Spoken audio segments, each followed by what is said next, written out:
Recording in progress. Oh, I feel so much better. Thank you kindly. Welcome to the May 27th, 2026 meeting of the Greenville County Planning Commission. It's hereby called to order.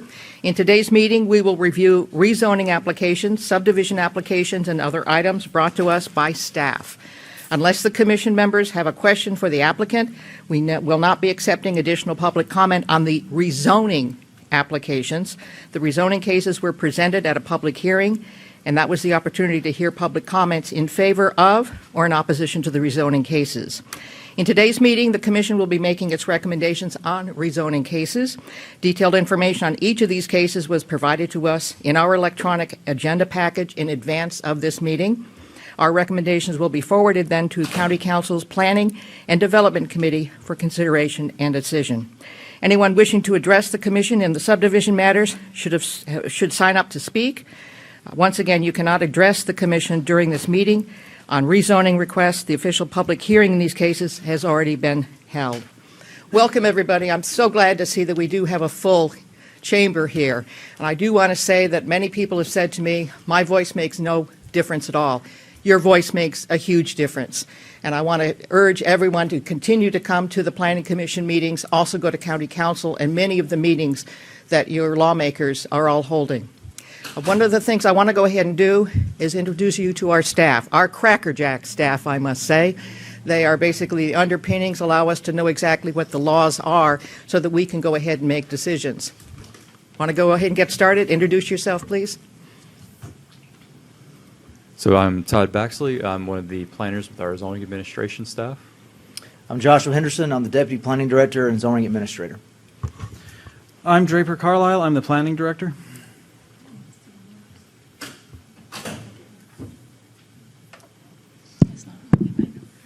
I'm Megan Staten. I'm the Subdivision Administrator.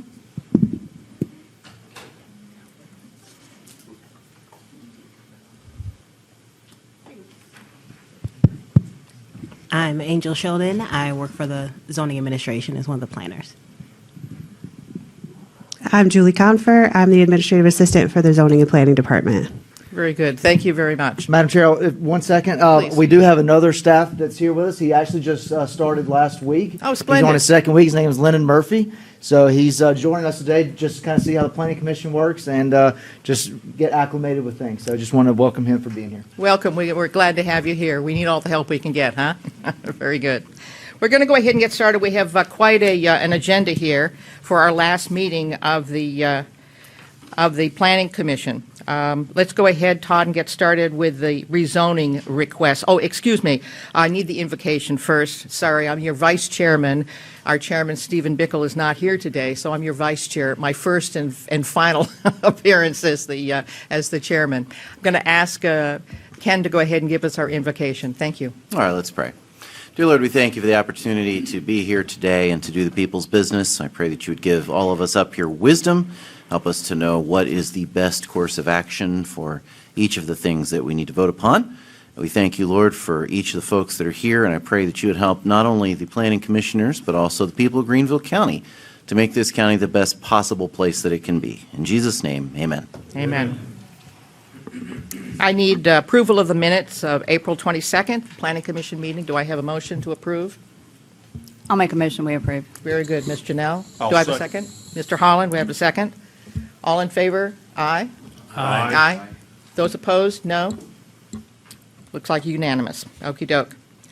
Let's go on, Todd, to the rezoning request. This would be CZ 2026-024. Go ahead and get started. Thank you, Madam Chair. Good afternoon. The following is a brief explanation of the Planning Commission process to consider rezoning cases. Each docket will be presented, including the requested zoning, specific details of the site, as well as maps and photos of the site and surrounding area. The presentation will conclude with the staff recommendation. Staff recommendation is a result of feedback from a team of internal and external county stakeholders who review each case. After each presentation, the Planning Commission may either vote with or against staff's recommendation, in addition to offering any additional amendments to the recommendation. All items forwarded from today's meeting will be heard by the Planning and Development Committee in person in the committee meeting room in the North Building, which is scheduled for June 1st at 5 p.m.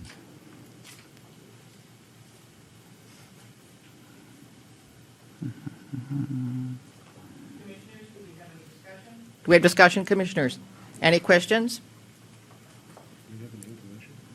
Do we have any additional information on this?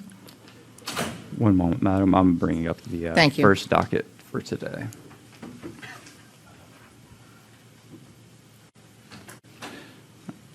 The first docket is CZ-2026-024. The property is located at 3316 Wadehampton Boulevard in Taylors. The applicant is William Cunningham for Edward Cunningham. The 1.7 acre subject property consists of a portion of one parcel and is located approximately 3.8 miles northeast of the intersection of North Pleasantburg Drive and Wadehampton Boulevard, and currently contains an auto body shop.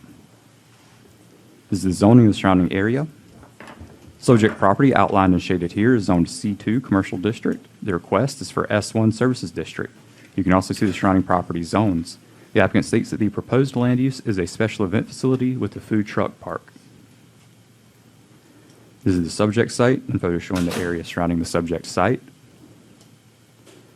Staff is of the opinion that successful rezoning to the S1 Services District would be consistent with similar zoning in the area and would not have an adverse impact on the surrounding properties. Based on these reasons, staff recommends approval of the requested rezoning to S1 Services District. Madam Chair. Commissioners, do I have a discussion? Any questions for staff? Madam Chair, I have a question for staff. Go ahead, Ms. Janelle.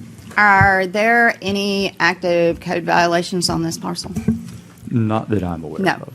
there haven't been recently. I looked today, there's not been any past or pending, any code cases on this property, zoning or code. Okay. Were this rezoning request to be approved, would they be allowed to store those junk vehicles like they are doing as of now? At least they appeared junk. So I've had that discussion with one of our codes officials. So my understanding is under the current operation of the auto shop, supposedly those are vehicles being worked on, is what I've been told. Now, under the S1 zoning classification, you are certainly allowed auto repair as a use. If it was to be used as a junk lot, they would have to meet the junkyard ordinance, which I believe is allowed in S1. So what exactly deviates between storing service needed vehicles and a junk lot? So typically, if it's actual auto body, auto repair work, those are still going to be tagged vehicles. They're just being worked on for repairs, not necessarily being scrapped for parts. Beyond that, it has specifics on the junkyard. Okay. So if I have a couple vehicles that are really not running, but I need them for repairs as parts on another vehicle, they're acceptable? No. I wouldn't believe They so have to be under- they have to be tagged Tagged and vehicles, licensed. and they're stored there only because they're awaiting a part or something of that nature, where they're being worked on, maybe because it's something that's taking a little bit longer than just having their oil changed or their something like that, something that requires body work, painting, things that take a little bit longer to do, where they might be stored outside. There's no scrap vehicle or anything like that. That puts it into the junkyard section of ordinance. Okay, thank you. Madam Chair, may I make a motion, please, we approve the application? Do we have a second?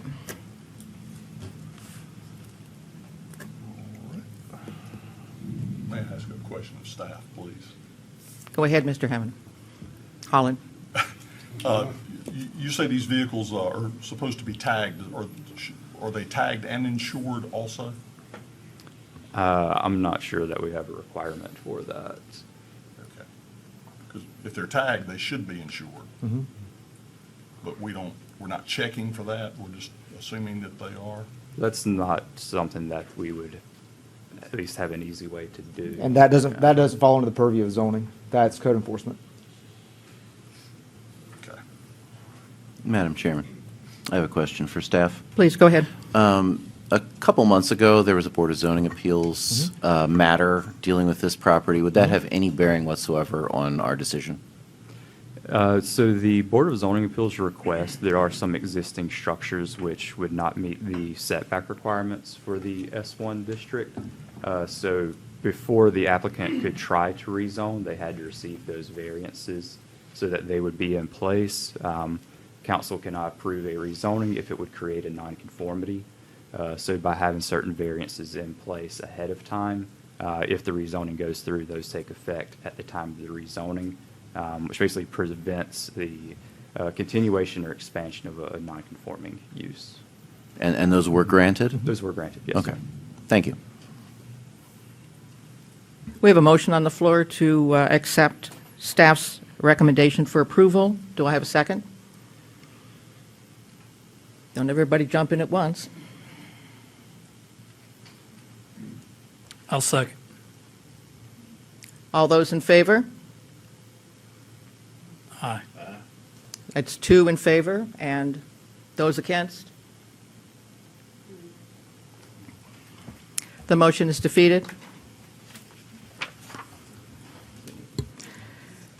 We'll go on to CZ 2026-025. Somebody tell me. Madam Chair, does there need to be a motion to deny since that, the motion failed? Okay, you're right. You're right. Thank you. I'm junior at this. May I have a... No. Thank you very much. I appreciate that. We now need a motion to deny CZ 2026-024. Do I have a motion to deny?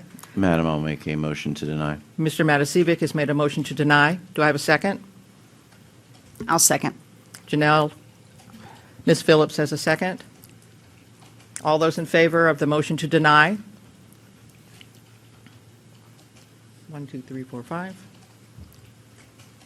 And those who want to approve? Motion's not to approve. Well, motion to, yeah, okay. Did we make the notation on it? Very good, okay. Can we go to the next one, CZ 2026-025? The next docket is CZ-2026-025. The property is located at 3799 Old Easley Bridge Road in Greenville. The applicant is Austin Allen of Arbor Land Design LLC for SC Vocational Rehabilitation Department. The 16.74 acre subject property consists of one parcel and is located approximately 1.9 miles southwest of the intersection of Old Easley Bridge Road and White Horse Road and currently contains vacant land. It should be an FRD. This is the zoning of the surrounding area. Subject property outlined and shaded here is zoned RS, Residential Suburban District. The request is for RM10, Multifamily Residential District. You can also see the surrounding property zones. The applicant states that the proposed land use is a care center. This is the subject site and photo showing the area of the surrounding subject site. Staff is of the opinion that successful rezoning to the RM10 Multifamily Residential District would not be consistent with the Plan of Greenville County Comprehensive Plan future land use designation of suburban neighborhood, which suggests a density of 3 to 5 dwelling units per acre, nor to be consistent with similar zoning in the area. Based on these reasons, staff recommends denial of the requested rezoning to RM10 Multifamily Residential District. Madam Chair. Commissioners, do I have any discussion? Any questions for staff? May I ask staff a question? Please. During the zoning hearing, this was brought up that this property was donated by the county to this organization. So if this is denied, will the property revert back to the county? Staff has not been able to locate any information. We work with our legal staff as well. They did not find any information that indicated that. Not saying that doesn't exist, but our legal staff was not able to obtain that.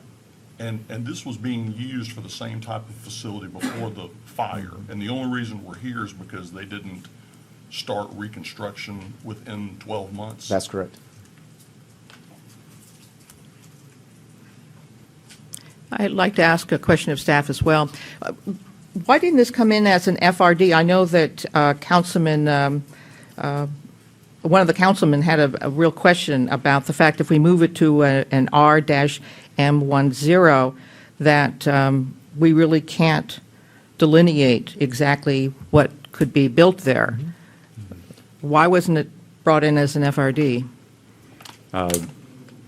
That's really maybe more of a question for the applicant. I said staff received it as a request for the multifamily district. Not sure what the, yeah, that'd be a question for the applicant. Well, it's a shame that we're going to have to possibly turn it down because it is a vocational rehabilitation building, simply going to be rebuilt to exactly the way it was before the fire. But I understand that opening it up to a multifamily residential district could be quite deleterious to the area. Madam Chair. Please. Question for the staff. I'm sorry. Question for the staff. Is this, should they not be able to get financing from the state or federal, wherever it's coming from? Could they sell this and it would be, and if we approve this, could they sell it to somebody else and we'd have, be stuck with this zoning classification? I can't answer that question. I mean, there's a lot that could happen. There's that. I mean, properties could get lost at tax sales. You never know what could happen to a piece of property. As far as the legality of whether or not it could be sold, if there's state funding or not, I can't answer that question. I'm not sure. But let's suppose they could sell it. Does that mean that we would be stuck with this zoning classification? It would be RM10, yes. Okay, thank you. Madam Chair. Just make sure everyone is aware, we did get an email earlier today in our county emails about the possibility of this having constraints put on it, like a covenants clause. And obviously, it's not for consideration today, but I believe there's been some precedence for that in the last 6 months that P&D and then county council is accepting those constraints and approving it. Is that the case? There have been times where deed restrictions have been attached to properties. We have to be careful on the lines of whether or not it's conditional zoning, number one. And putting, and there being some type of contract or something between. There also, with what was sent to you today, there's some real issues with that because there's some legal issues that talk about reversionary clauses reverting back to RS. That's not illegal. That is not legal under state law to revert back. Rezonings change of zonings can only be done through legislative, through planning commission, through councils. So that there's that issue there. We've been discussing that with our legal staff, and that's kind of where we've left it as of right now. Okay.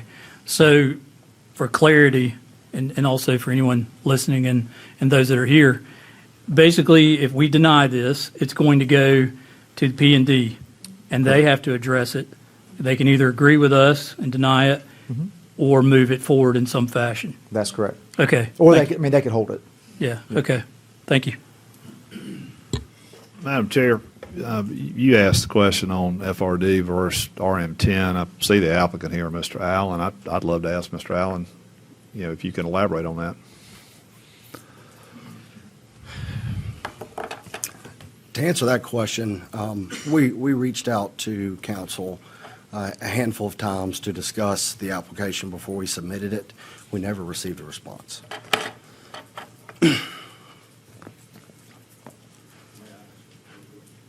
Go ahead. So during the zoning hearing, it was brought out that this land was given to this organization by the county. Yes, sir. And staff has said they can't find any type of paperwork on that, basically. Is that, Mr. Henderson, is that basically what? We've not located a document that states that information. Do you have any idea how long ago that was? When was it? Members of the commission, my name is Scott Winburn. I'm general counsel for Voc Rehab. The property was purchased for $250,000 in 1993. It's on the deed. So I think that's, there was some discussion.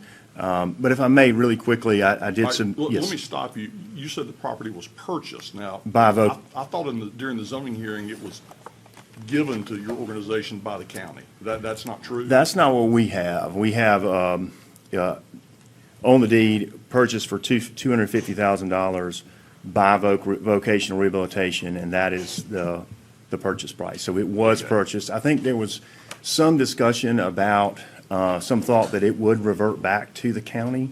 And so when we went about trying to determine whether that was the case or there was some restriction that none of us were aware of, what we decided to do is draft a proposal of a deed restriction, and that was the email that we sent. Just really as a show of good faith to so that you all can know that we will do anything to build this building in good faith, and we wanted to share that with the commissioners. If that helps provide a little bit of clarity. But if the organization owns the property because you purchased it for $250,000, why would we be concerned about it reverting back to the county? I think the question before the committee was the question posed by the councilman, which was, well, if we rezone it multifamily, are we risking us, Department of Vocational Rehabilitation, selling it at that designated rezoning? And what we're trying our best to convey is reselling it. We have had the land, it has been vacant since the fire for over 10 years, and we, for a host of reasons, have not been able to build it. We weren't able to build it back within the 1 year period, which would have been a grace period where we could have started for a host of reasons. It was underinsured by the state. Not throwing stones there, but that was part of it. And so here we are, and we are trying our best to convey to you all to say that we will protect it however you deem appropriate so that we can build this counseling center for substance abuse disorders. So, But I believe our hands are tied because we can't restrict what's put in that zoning. Not that zoning designation, that's correct. And So that zoning designation needs to be changed for us to put restrictions on it. Is that correct? There are zoning designations in the zoning ordinance, special review districts that place restrictions on and limits certain uses and allow certain uses. So that would mean that they would have to withdraw their application here and reapply under different zoning? It wouldn't be a withdrawal because the ordinance states if it is withdrawn, then it has to, there's a 6-month period before they can resubmit. I see. Typically in these situations, if an FRD is desired and that's the route to go, then it's held at P&D, at committee, until that docket catches up to it, and then they kind of move forward in tandem. One, gets kind of denied and falls off, and the other one, if it's approved, it goes to the. So we would be losing some time. Would they also have to spend additional monies to be able to? Yes, they would have to provide all the documents required for a review district. That would be a statement of intent, preliminary development plan, natural resource inventory, have all the will serves from all the utilities. Anything else that would come into play there, we would actually have to go back. We'd start the process over. It would be a new public hearing once we had those documents in hand. Well, I feel like we're a little bit hemmed in here, for heaven's sakes. Any Madam other Chair. questions for staff? Madam Chair, Go ahead, please. question for staff. So if it was FRD, could it move forward as long as we approve the zoning change? Are you talking about FRD? If it was FRD, is that what? Even if it wasn't, if we approved it. Yeah. I'm confused on so. Well, there's some, it could be restricted to just this type of, In an FRD? yes, okay. Yes. That's what I want to make sure. So it could move forward, and they would have to submit a brand-new application and go through the process. Yeah, this would you just were be put on hold describing. at P&D and just sit there until the new one catches up. Yeah, because we have to try to protect the Yeah. And once zones around again, that. under So, the thank you. under the RM10, there would not be any restrictions, as would be with an FRD. Is that correct? There are restrictions there are conditions for that type of use. So Okay. that care center is conditionally allowed in the RM10, meeting a list of conditions. There's nothing that restricts it from being something else that's a permitted use in RM10. Multifamily, single family, whatever it may be, if it's a permitted use, then it's a permitted use. And I think that's what the concern is. Would I be reflecting what the commissioners are feeling? Yes, Madam Chair. I'd like to make Thank a you. motion, we accept staff's recommendation and recommend denial on this application. A second. But I do want to make a note, and I want it on public record, that I think this is a good thing. We need this in our community. It's just the RM10 increases the density tremendously here. And we need, we don't know what's going to happen despite best intentions going forward. So, I mean, I would recommend an FRD. You're going to have to do that work anyway. So, but given the possibilities that going forward, I can't support that. Madam Chair, can I ask a question of staff? Please.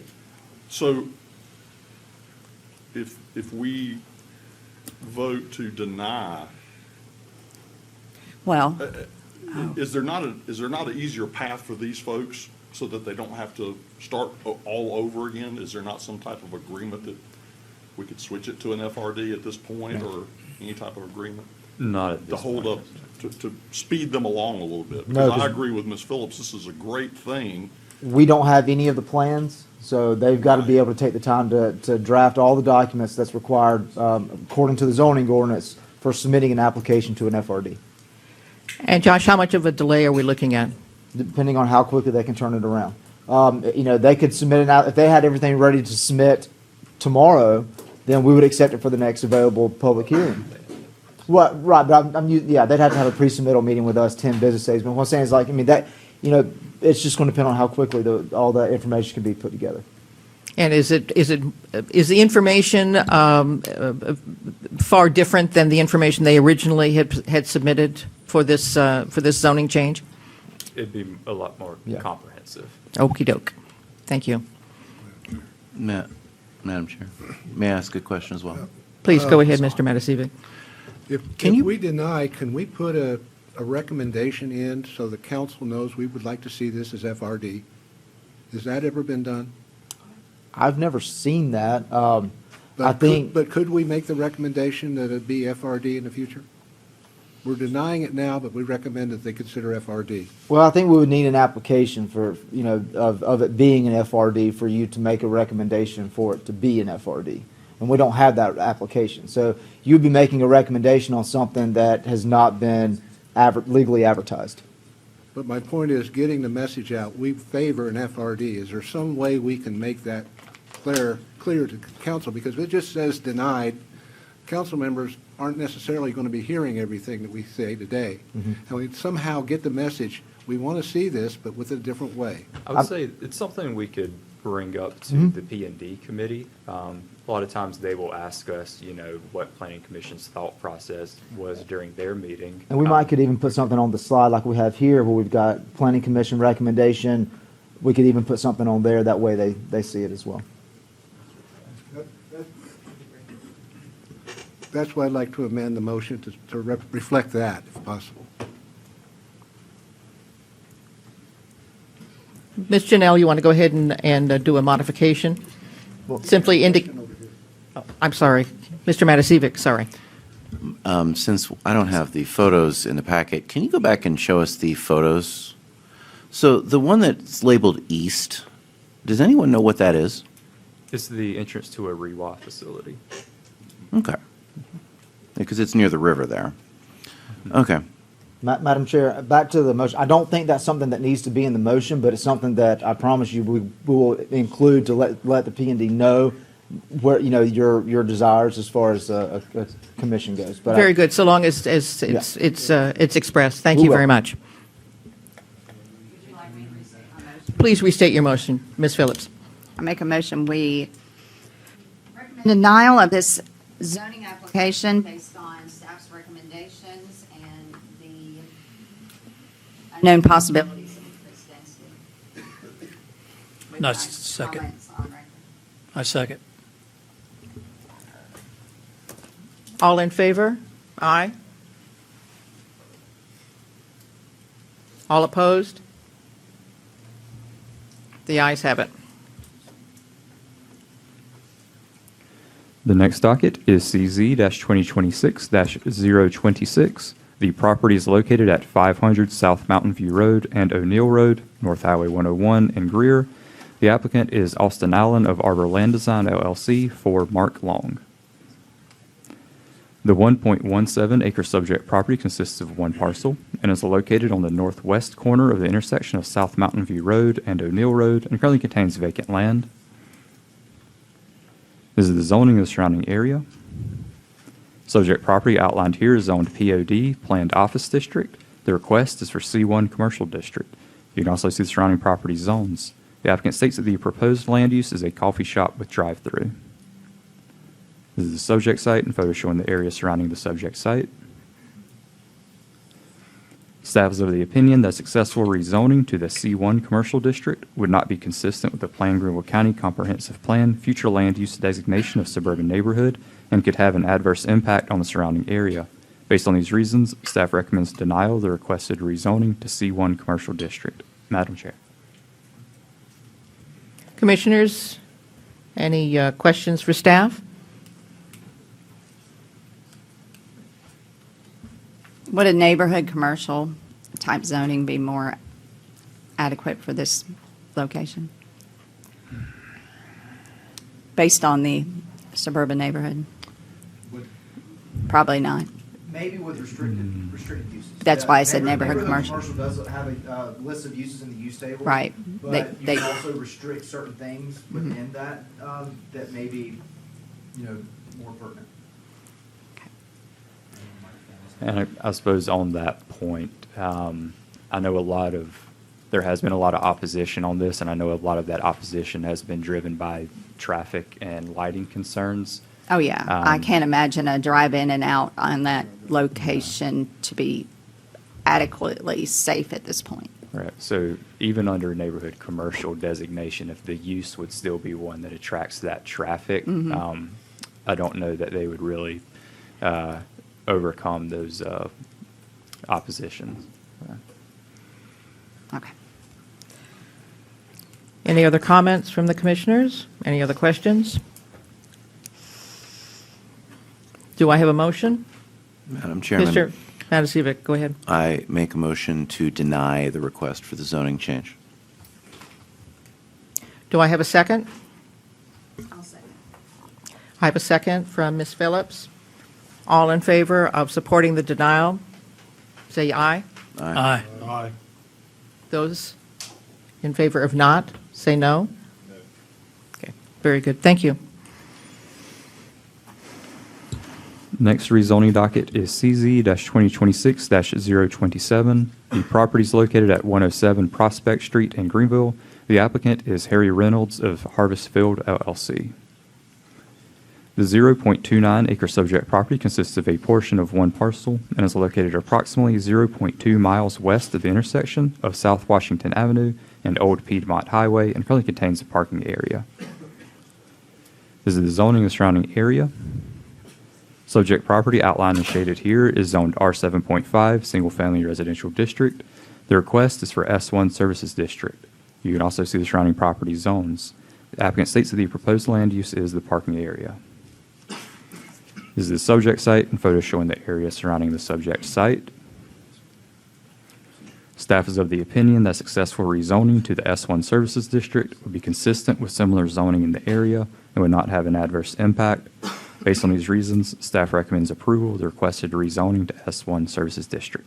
Madam Chair. Thank you. Do we have any questions for staff, commissioners? Madam Chair. Yes, Mr. Parham.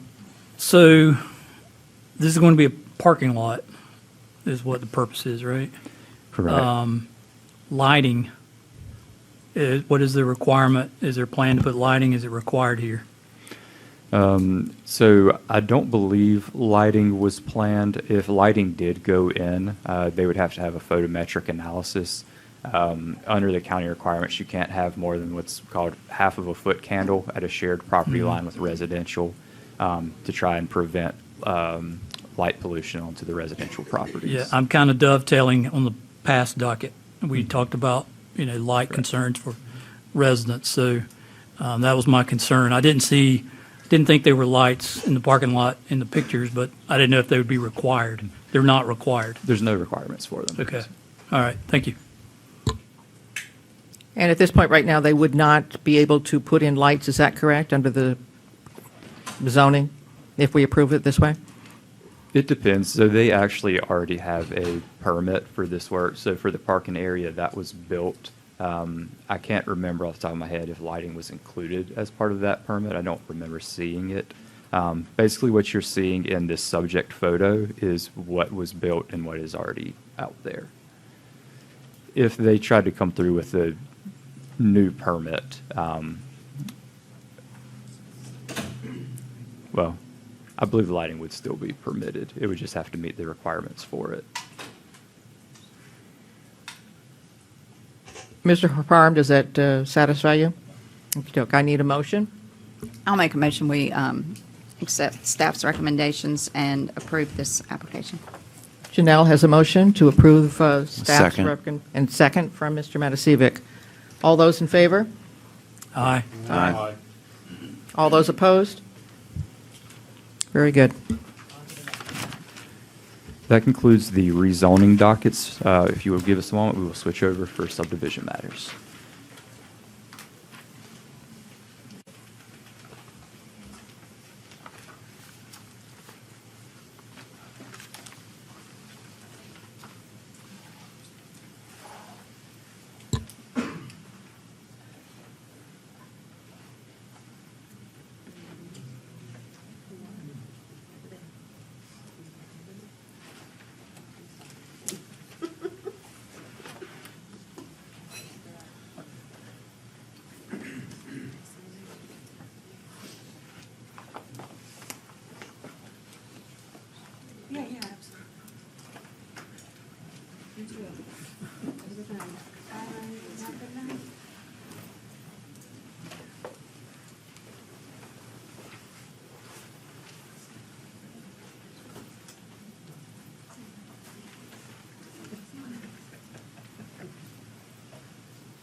Thank you, Madam Chairwoman. This is PP 2026-043. Armstrong Creek subdivision is a proposed conventional subdivision. It is located on, oh, I'm so sorry. I can get it. Okay.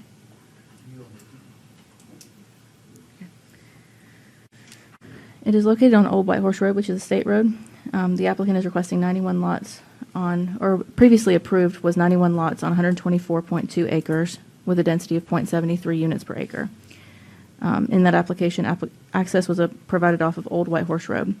It should be noted for this application that the proposed changes here are not related to much about the site plan. It's related to a new applicant and developer and new name. Previously, the name for this application was Toll Brothers at Armstrong Creek. The proposed new name is Armstrong Creek Subdivision. I will continue with the information about the site, but please keep in mind that those are the main changes.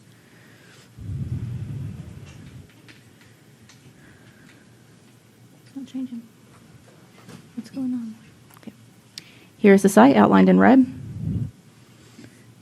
And here is the site plan that was previously approved and updated via SAC's comments from this past round.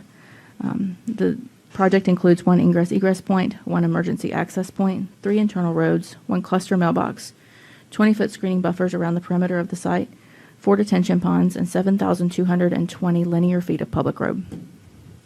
Here are some close-ups of the site plan. A traffic impact study was conducted for the development previously. The recommendation from that traffic impact study was that no changes were required. The capacity analysis indicated that all study intersections are expected to operate at LOS B or better in all scenarios. Operations under build conditions are expected to be similar to no build conditions. No mitigation was found to be necessary at the study intersections based on the capacity analysis. Here is the zoning of the site. The subject site is part of the Greenville County Comprehensive Plan where it is designated as Suburban Edge. The Suburban Edge character area is generally defined as low-density residential areas that offer opportunities for low-intensity development that is well integrated with the natural landscape and agricultural uses. The Suburban Edge character area type recommends a density of 0 to 1 dwelling unit per acre. Armstrong Creek subdivision proposes a density of 0.73 units per acre. Here is the site. Here is an image of east of the site, north of the site, and south of the site. Staff recommends approval with conditions of the plan with the standard and specific requirements. The conditions of approval are as follows. Provide a revised preliminary plan by June 5th, 2026 that addresses previous SA comments from Greenville County Roads and Bridges, including road widening if necessary. Per the Land Development Division comments, the plan may be subject to change to address stormwater. If the plan changed beyond the removal of lots, a revised preliminary plan will be required to be reviewed by Planning Commission. Provide either septic or sewer approval letter from either REWA and Metro or SCDES. Depending on which type of approval is given, updated documents and a revised preliminary plan may be required.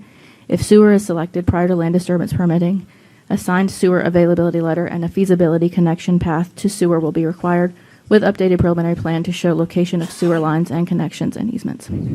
Madam Chairwoman. Thank you, Ms. Megan. Any questions for the staff on this subdivision?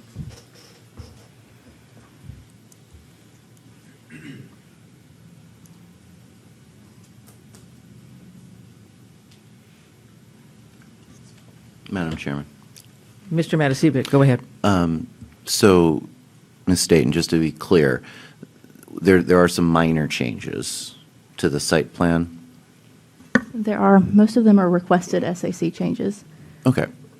But the number of lots, the layout, as we see in this diagram here, is essentially unchanged?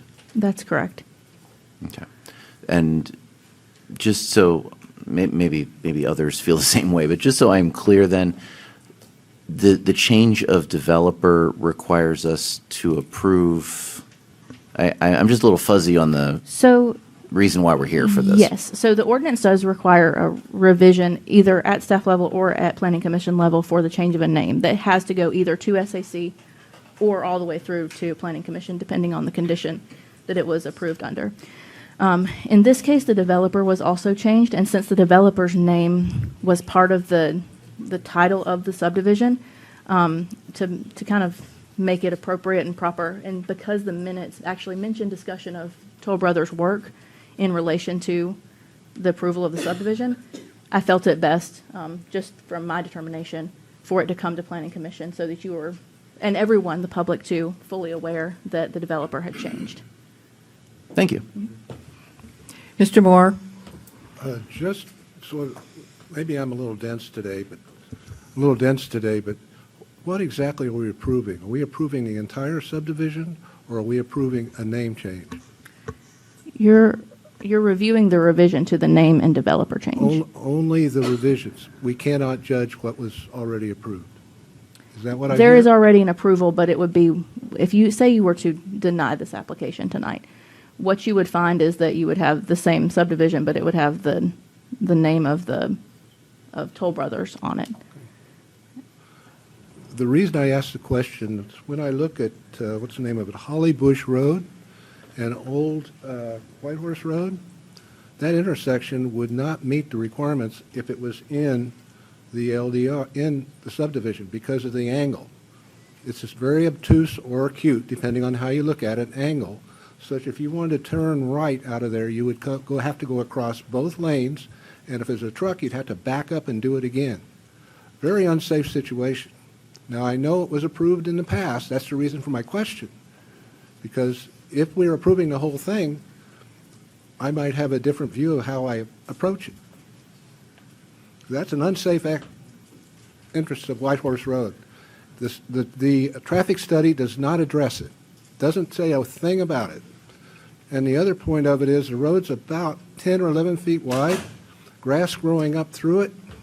I mean, it's a PQI, whatever it is, pavement quality index has got to be well below 50. It's in terrible shape. And it's not addressed, but it's one of the primary entrances to this facility. I believe there is a requirement to widen it.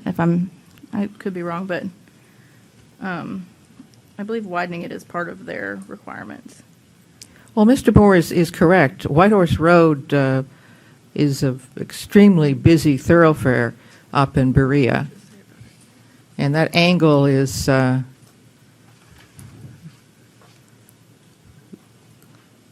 would make it very difficult for people to get in and out. I don't recall that being, with the first developer, that being an issue. But I see it with this developer.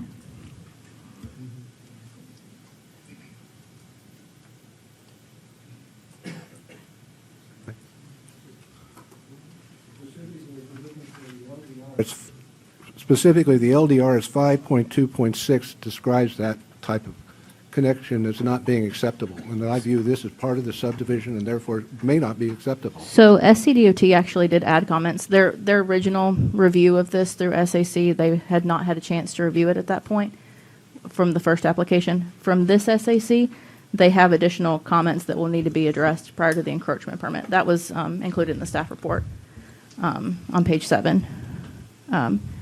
They have recommendations, and then they'll be required for them to get an encroachment permit onto a state road.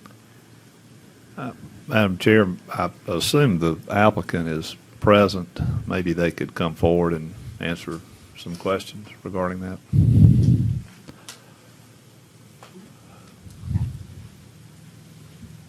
Yes, that's my cue.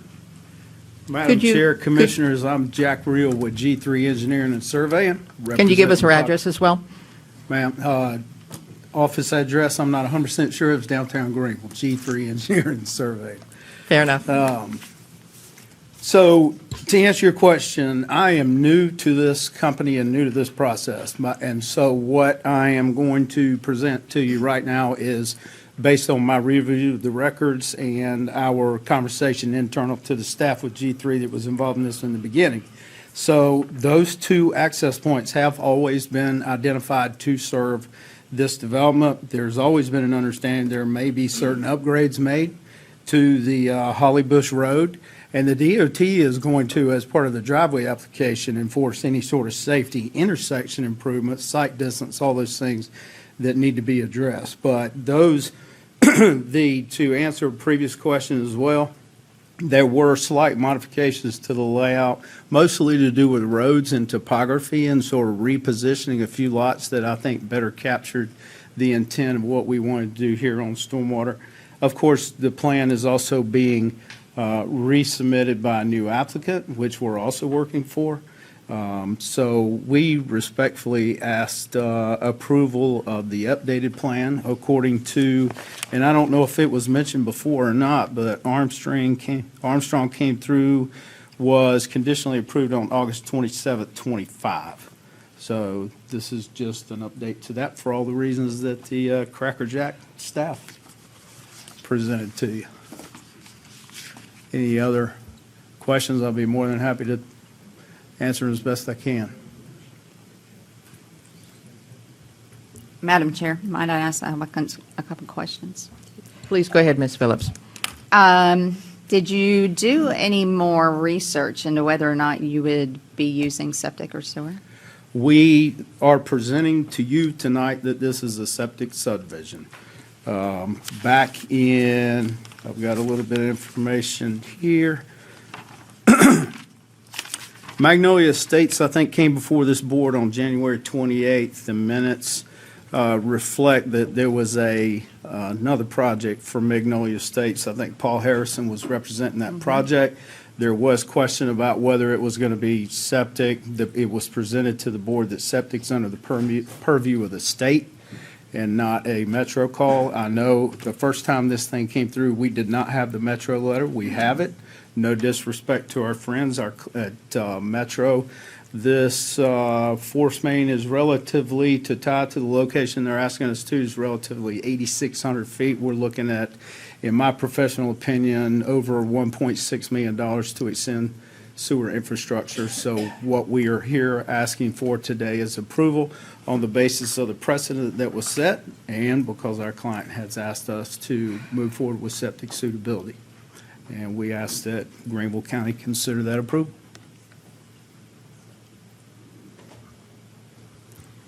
There are several traffic-related road infrastructure, TIS questions, things that weren't addressed. Are all access roads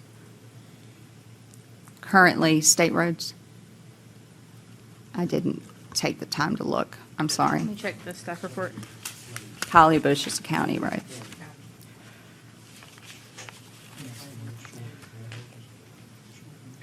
I would really like to see those addressed prior to making a decision, as well as we have a TIS, and this was approved in August of last year.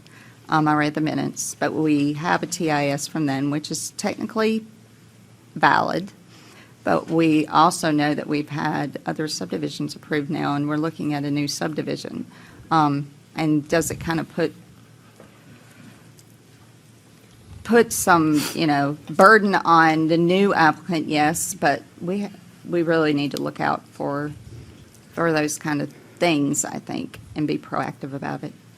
Well, respectfully, my comment is the TIA was approved by the DOT. So that's the first step in the process. Second of all, I don't recall any TRC comments along the way that had a negative comment or these are the reasons why you cannot improve Holly Bush to this standard. I think it was a comment that we need to utilize it and improve it for this subdivision. So I don't know that I understand quite the connection with the traffic study and everything that's been presented in the past.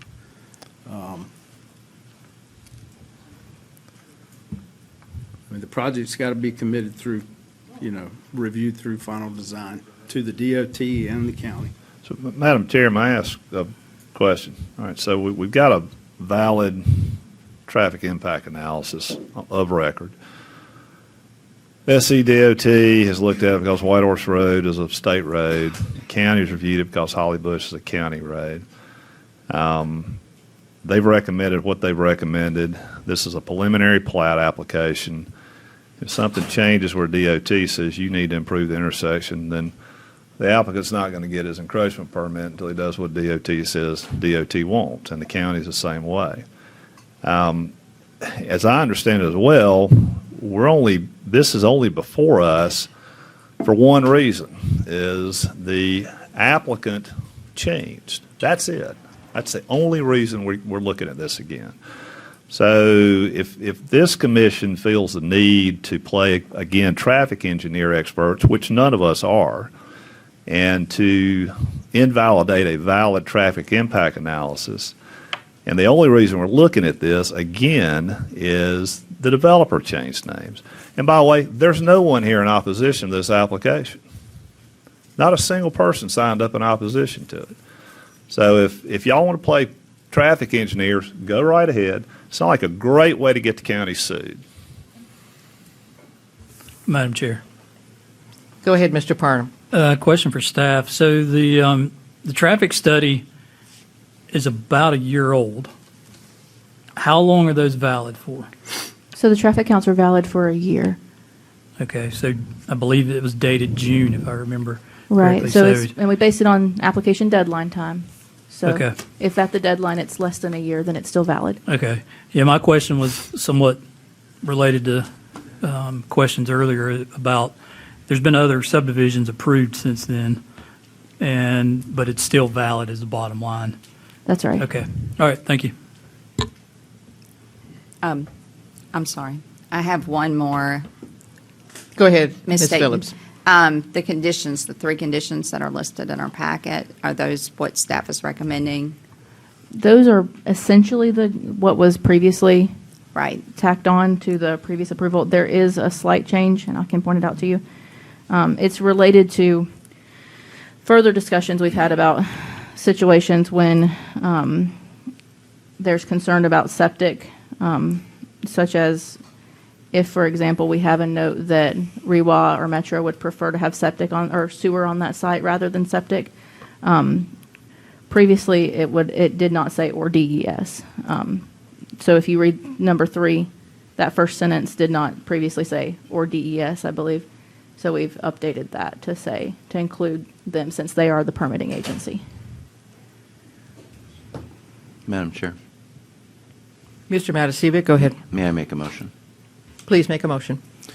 My motion is that we approve the request with the conditions of approval that we currently see on the screen right now that staff has generated. Do I have a second?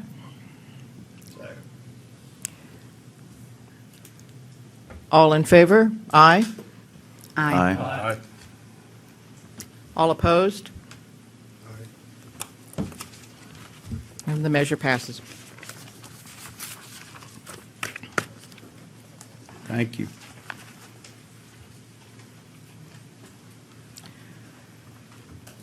Next up, we have 2026-050. It's Tigner Woods, and we have a number of people who want to speak. You'll have 10 minutes for opposition and 10 minutes in favor. Sorry? Oh, well, let's review the application. Go All right. ahead. This is PP 2026-50, Tyner Woods. Tyner Woods is a proposed conventional subdivision. It is located on Reedy Fork Road, which is a state road. The applicant is requesting 57 lots on 57.93 acres for a density of 0.98 units per acre. Access will be provided off Reedy Fork Road. Here is the site outlined in red. And here is the site plan that was submitted in the packet. The project includes one ingress-egress point, 4 internal roads, 1 cluster mailbox area with 5 parking spaces, 20-foot screening buffers around the perimeter of the site, additional stream buffer along creek on site, 3 detention ponds, and 4,251 linear feet of new public road. The subject site is part of the Greenville County Comprehensive Plan, where it is designated as suburban mixed use. The suburban mixed-use character area is generally defined by mixed-use place types, including a variety of single-family, detached, and attached, and multifamily building types. The suburban mixed-use character area type recommends a density of 6 to 20 dwelling units per acre. Tyner Woods is proposing a density of 0.98 units per acre. The subject property is also a part of the South Greenville Area Plan, where a portion of this parcel is designated as rural residential, 1 to 2 units per acre, and the other portion of the parcel is designated as transitional residential, 2 to 3 units per acre. Again, Tyner Woods is proposing a density of 0.98 units per acre. Here is the site, and west of the site, north of the site, and south of the site.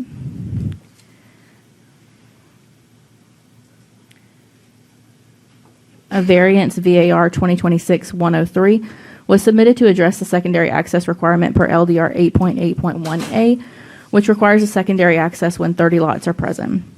In lieu of a second access, the applicant will be widening the paved surface of the main road to 26 feet wide to the first intersection.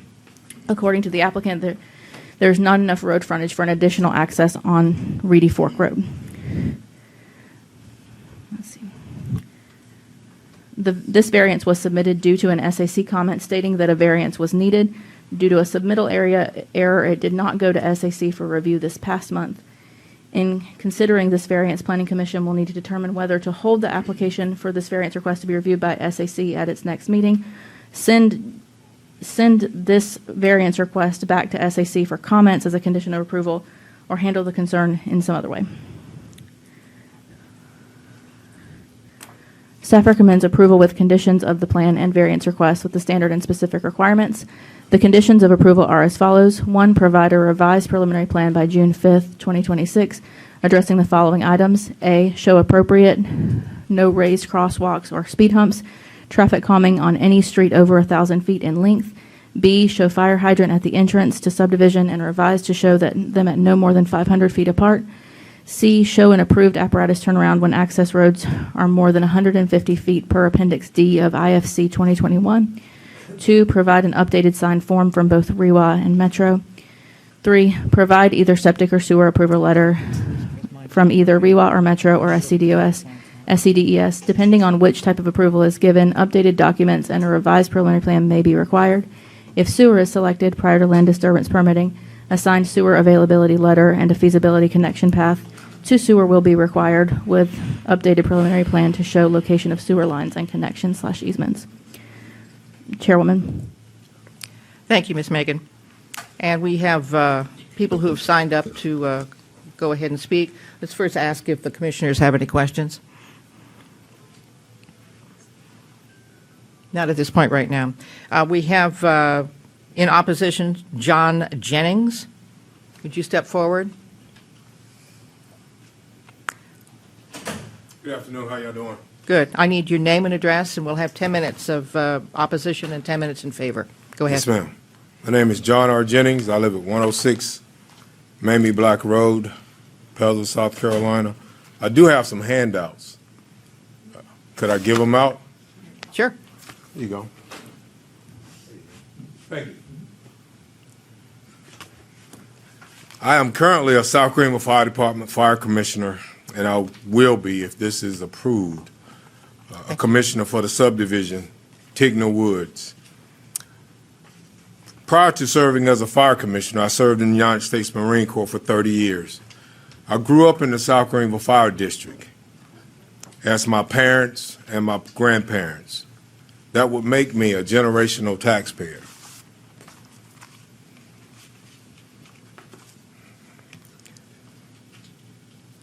The county even named the road after my grandmother, Mamie Black Road. Some of the things that I'm going to say this evening are outside of your wheelhouse, but all of us know that knowledge is power. I'm here today to ask you to not approve the proposed subdivision, Tigner Woods, and here's why. Woodmont High School is less than a half a mile from the proposed subdivision. The school was built to hold 2,012 students, but they had 2,157 students enrolled this year. That's over about 145 students. West Point and Monarch Meadows subdivision, which I feel should never have been approved, is being built as we speak. This new subdivision will add several hundred more students to the school. And these numbers don't even include the new ninth graders that will be coming in from the middle school. The infrastructure alone should be reason enough to say no to the proposed subdivision, Tigner Woods. Reedy Fork Road, the east side of West Georgia Road, and Garrison Road are the same narrow, no-shoulder roads that I drove on back when I was in high school. Nothing has been done to these roads to increase driver safety or pedestrian protection, especially Reedy Fork Road. I was told by somebody that worked up here that somebody said, well, they drove on Reedy Fork Road, or they looked at Reedy Fork Road, and it's a good road. They didn't drive on Reedy Fork Road. If they didn't go get a front end alignment after they was on it, they didn't drive on it. That goes to show that you can make a D in school and still not be smart. The location of the proposed subdivision will most likely increase the chance of more accidents on Reedy Fork Road. In your handout, please check hidden entrances and exits to Mill Creek Estate subdivision from Reedy Fork Road. Bottom paragraph, first page, see photo 1. And I will continue. Just recently, some county council members have agreed that flooding, stormwater, road signs, and other issues needs to be addressed on the southern end of the county. See photo 4. At the current time, nothing has been done to address any of these issues. So why do they keep approving subdivisions on the southern end of Greenville County? One of the most important things to a first responder, i.e. a fireman, EMS worker, police officer, is their response time. For some reason, they're not making their job any easier from up here by adding more homes, more people, more cars to an ancient infrastructure with dilapidated roads. Traffic studies and road improvements should be done before any additional traffic is introduced to the Reedy Fork Road area. I couldn't find any proposed traffic safety plan considered by the developers for the proposed subdivision. Sewer. See sewer service in your handout, and I'll read it to you. The data sheet for the proposed subdivision states that sewer service will be provided by Metro, read that one more time. The data sheet states that for the proposed subdivision, that sewer service will be provided by Metro. Metropolitan Sewer District does not currently have a line on Reedy Fork Road.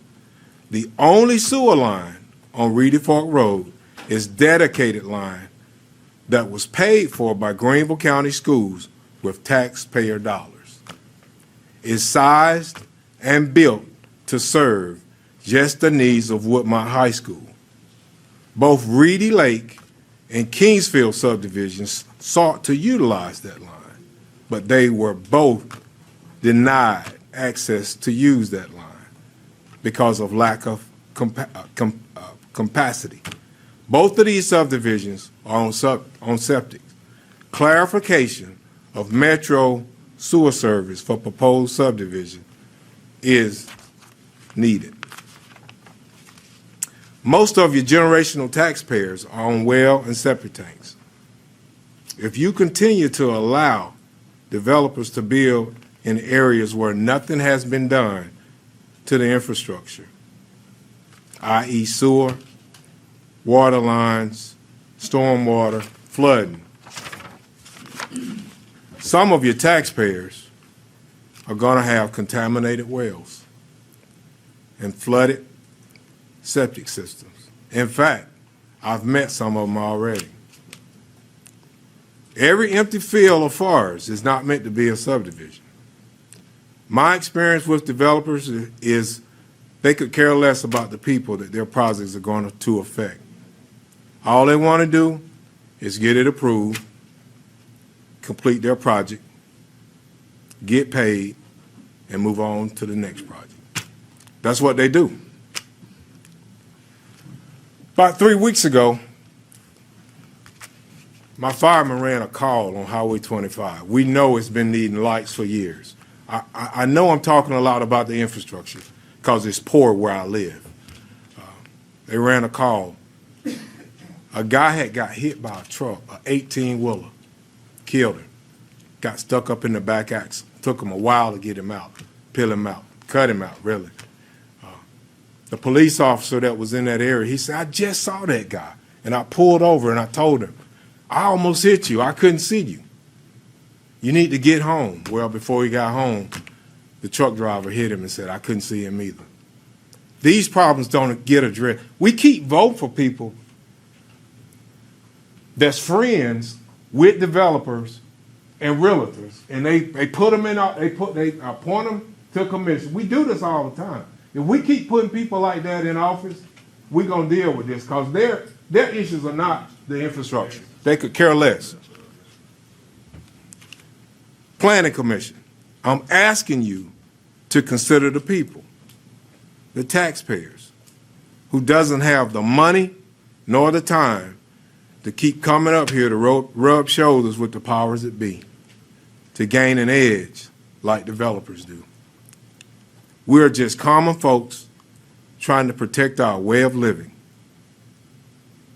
Our children and our grandchildren have to navigate these unfit and unsafe roads every day. How are we doing? How are we doing on time? 1 minute, 25 seconds. The problems that I just brought to your attention should be investigated and resolved before adding more traffic, more flooding, more students, and more congestion to an infrastructure that is already stretched far beyond its capacity. In 1735, Benjamin Franklin quoted, "An ounce of provision is worth a pound of cure." Planning Commission, let's get the infrastructure fixed, prevention, so that we can save lives and loss. Cure. Thank you for your time. Thank you.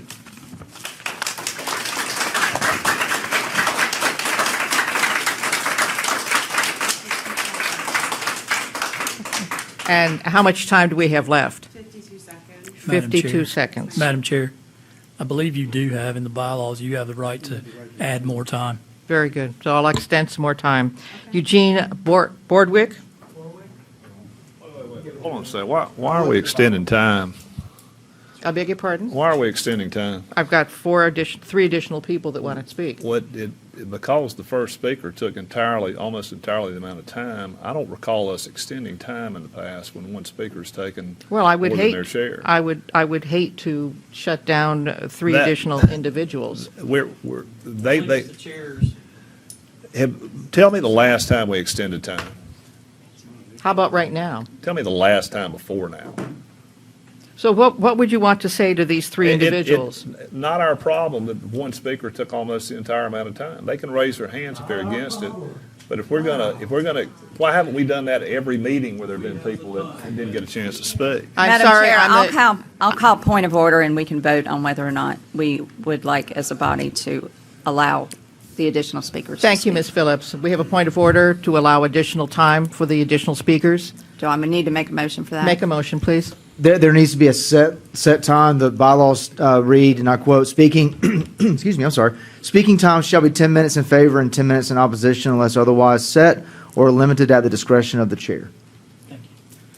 We don't need a motion. We don't need a motion. To my discretion, I allow an additional 10 minutes. Thank you. All right, I'll reset.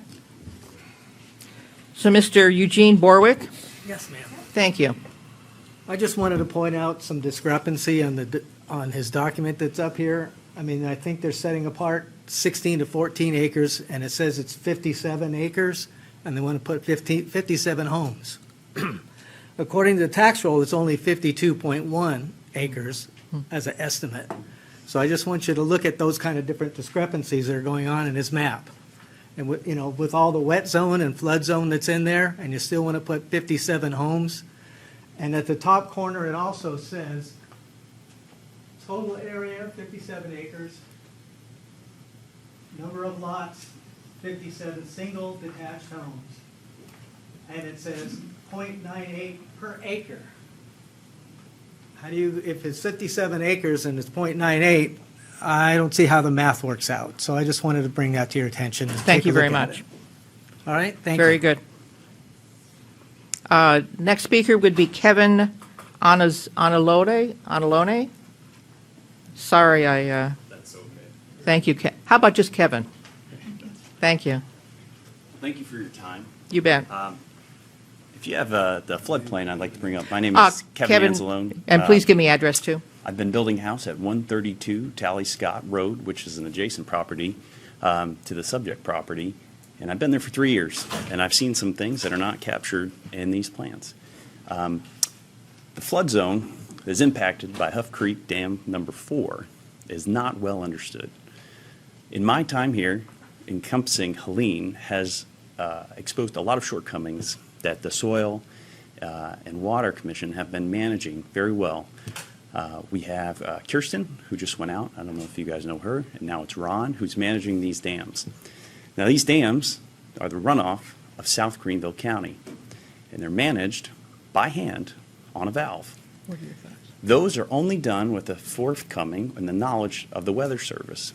So when they get it wrong, the bridge on the north side on the Morrison Hill, or I forget the road, comes underwater because the spillway is too high, which is my property. I grant the Soil Commission the right to go back there and service this land. But this dam is outside of its effective use. Its design was to end in the early 2000s. It will keep going until the sediment reaches a level that's not sustainable for the water to overflow. The cost of doing this would be in the millions. Now, you may not be a civil engineer, but I am an engineer. I'm an intelligence engineer for the government. My job is to review facts, particularly for very sensitive natures. Before I bought this property, I had to do extensive research on what is going to be done with this dam. You have two options. You can blow up the dam, and then you have a problem downstream. You have to decommission it, take it totally apart. Or you're going to have to get the muck out of that dam, which will require thousands of dump trucks and lots of excavators over a lot of time. They're very expensive propositions that would have been very beneficial, that we haven't had to deal with that, because that would be something that would have to come out of the taxpayers' dollars. So if they build this, they'll need to reserve a road other than mine to get in there. My road will not support thousands of dump trucks of muck coming out of there. It also doesn't bode well because that area does flood. I can give you pictures of beavers and deer that frolic in those floodplains, and in some of those lots, 23 to 26, are greatly impacted by floodwaters. So I would highly recommend a further investigation into at least the east part of this development that is not well captured in any of the recommendations by the county or the developer. As an American, I fully withhold that people should be able to do with whatever they want with their land, but that should be under due diligence by a managing government of the people. With that, I cede the time to anybody else who wants to talk. Thank you very much.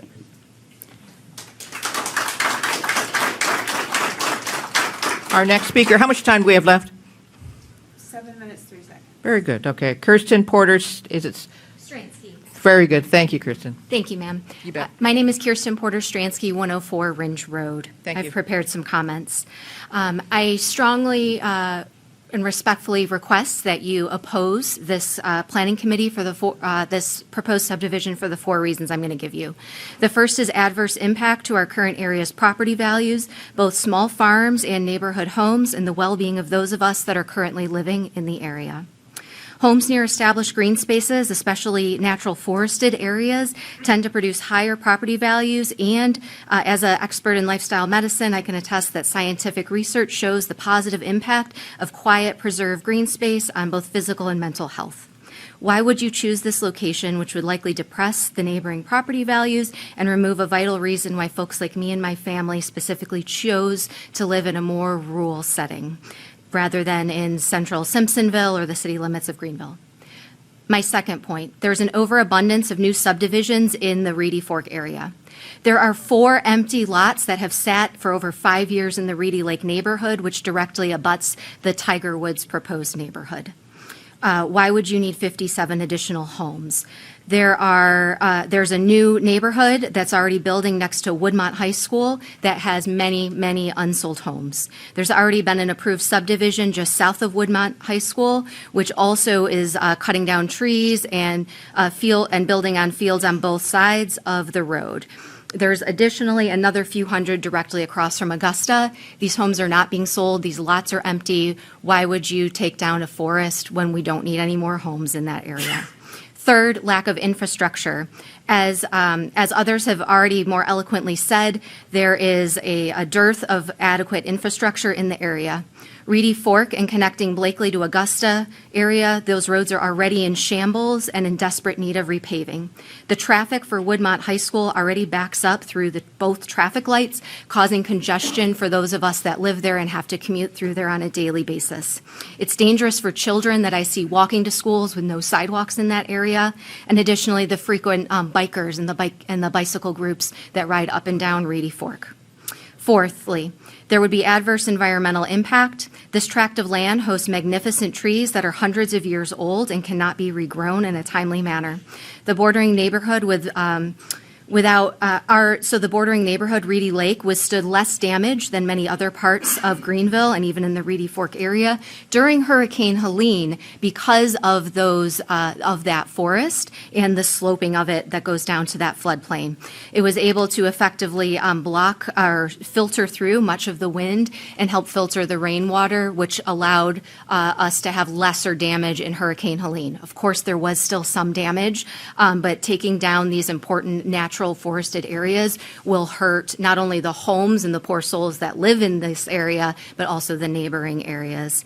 Finally, 57 new septic tanks, which would have to happen because as established, sewer is not approved for this area, would cause a potential disaster environmentally through the runoff directly into this river that abuts it. Thank you so much for your time and for listening to us tax-paying citizens in the area. Thank you very much.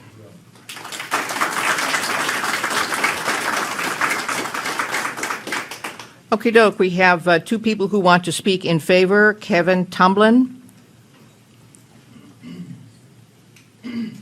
Madam Chair, there will be 10 minutes added to theirs as well. Yes, of course. Okay. Thank you, Madam Chair. My name is Ronald Tate. I live at 207 Camille Avenue. I'm the attorney for the developer, TMC Development Company. The developer, Michael Roth, is here, and Kevin Tumlin, the engineer, is also here. This is a local development company, not a national concern.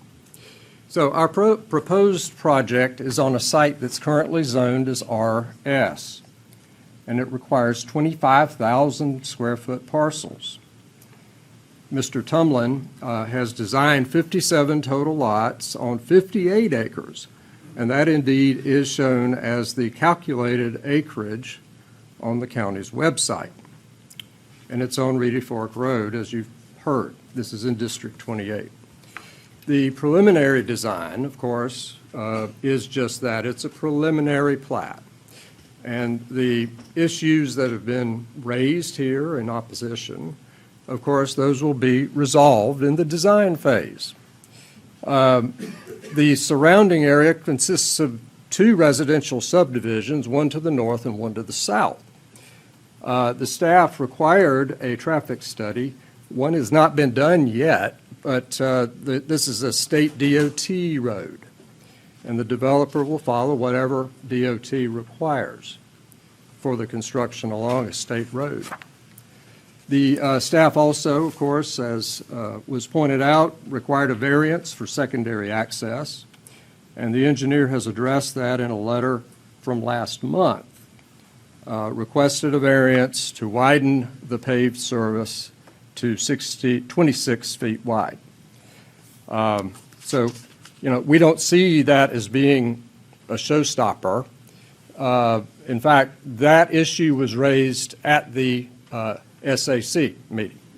So we think that that is properly before you and is properly in the record. I did want to address the sewer issue. That was the second condition, I believe, that was placed on the approval by staff. Now, the second condition said that we would require an updated signed form from REWA or Metro Connects. And then the third condition, I believe it was the third condition, said that we would have to have sewer approval or approval from SCDES on the septic. Now, REWA and Metro have stated that sewer is feasible and available. And they stated in their septic request form response, they said there are several developments in the works downstream that make a gravity sewer solution feasible. But frankly, that's just plain wrong, with due respect to REWA and Metro Connects. Sewer is neither feasible nor available at the site. They said there's other developments in the works, but that gives us no comfort. And that in the works is utterly meaningless. In order for the developer to make sewer available to this project, you would have to extend 3,700 linear feet to the existing pump station. So, of course, the applicable statute here, state law, says that you all are authorized to adopt regulations with respect to the use of water and sewer facilities, including connections thereto, to which such facilities are available. And so availability is the touchstone. State law refers to sewage facilities that are available. And words in the statute have to be given their ordinary and common meaning. And the ordinary common meaning of availability is it's here now. It's present. And under no conceivable definition of available does that word mean anything but presently provided, not at some indefinite, uncertain time in the future.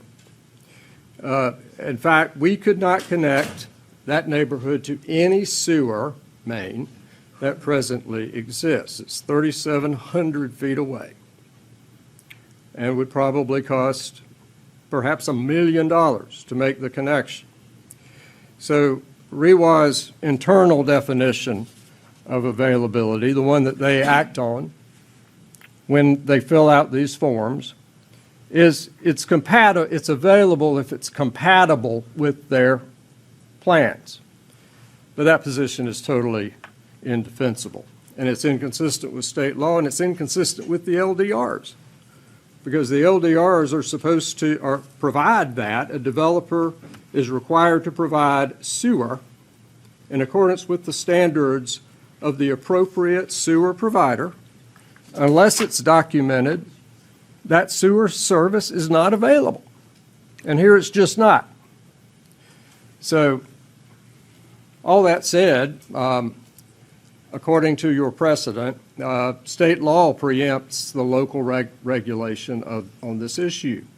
Septic permitting is under the purview of the state and DES. And of course, the condition 3 to the approval says that the approval can come from SCDES, and that's what we're going to ask for. So and a little bit more on the area, and I don't want to run afoul of time, but the site that has the sewer in the neighborhood, 3,700 feet away, is zoned R12. So that is more amenable to having sewer service. But this particular neighborhood with one acre, one lot per acre, is really the poster child for septic. It's really an ideal case for septic service. So, just to wrap up, we think that this is appropriate for septic service. We think that the issues that have been identified by staff and by the opposition will be addressed in the design phase. Just because REWA says it's available doesn't mean it is. Just because it says it's feasible doesn't mean it is. It's not available, it's not feasible, and it's really not accessible. So allowing the sewer access form to guide that decision would be a mistake, because REWA and Metro are not elected bodies. Would Greenville County be comfortable delegating the ability to approve a subdivision, or any other act for that matter, to REWA or to Metro Connects? I think that would be perilous and unnecessarily expose the county to liability. And I hope that's not a hill that the county is willing to die on. So I think that's all I have to say. Is there any time left? Yes, sir. Mr. Tumlin would like to make any comment? I'm here to answer questions. He's here to answer any questions. How much time has been elapsed? I beg your pardon? 11 minutes. Okay, and 11 minutes are left? Madam Chair, may I ask a question of staff? Please. Stop the clock, please. Yes, sir. In our notes, REWA, septic is not approved. A capacity request will need to be submitted for this project. Capacity form was completed, septic was denied. See condition for approval. Metro, please submit a capacity request. Septic is not allowed for this development. Again, capacity form was completed, septic was denied. So what do we delineate from that? Metro and REWA were at SAC. They say no to septic, but Right. state approves septic. So where's the jurisdiction? So, I mean, SCDES is the permitting agency for septic. REWA and Metro can say that they do not want septic to be at a location, which is what has happened in this case.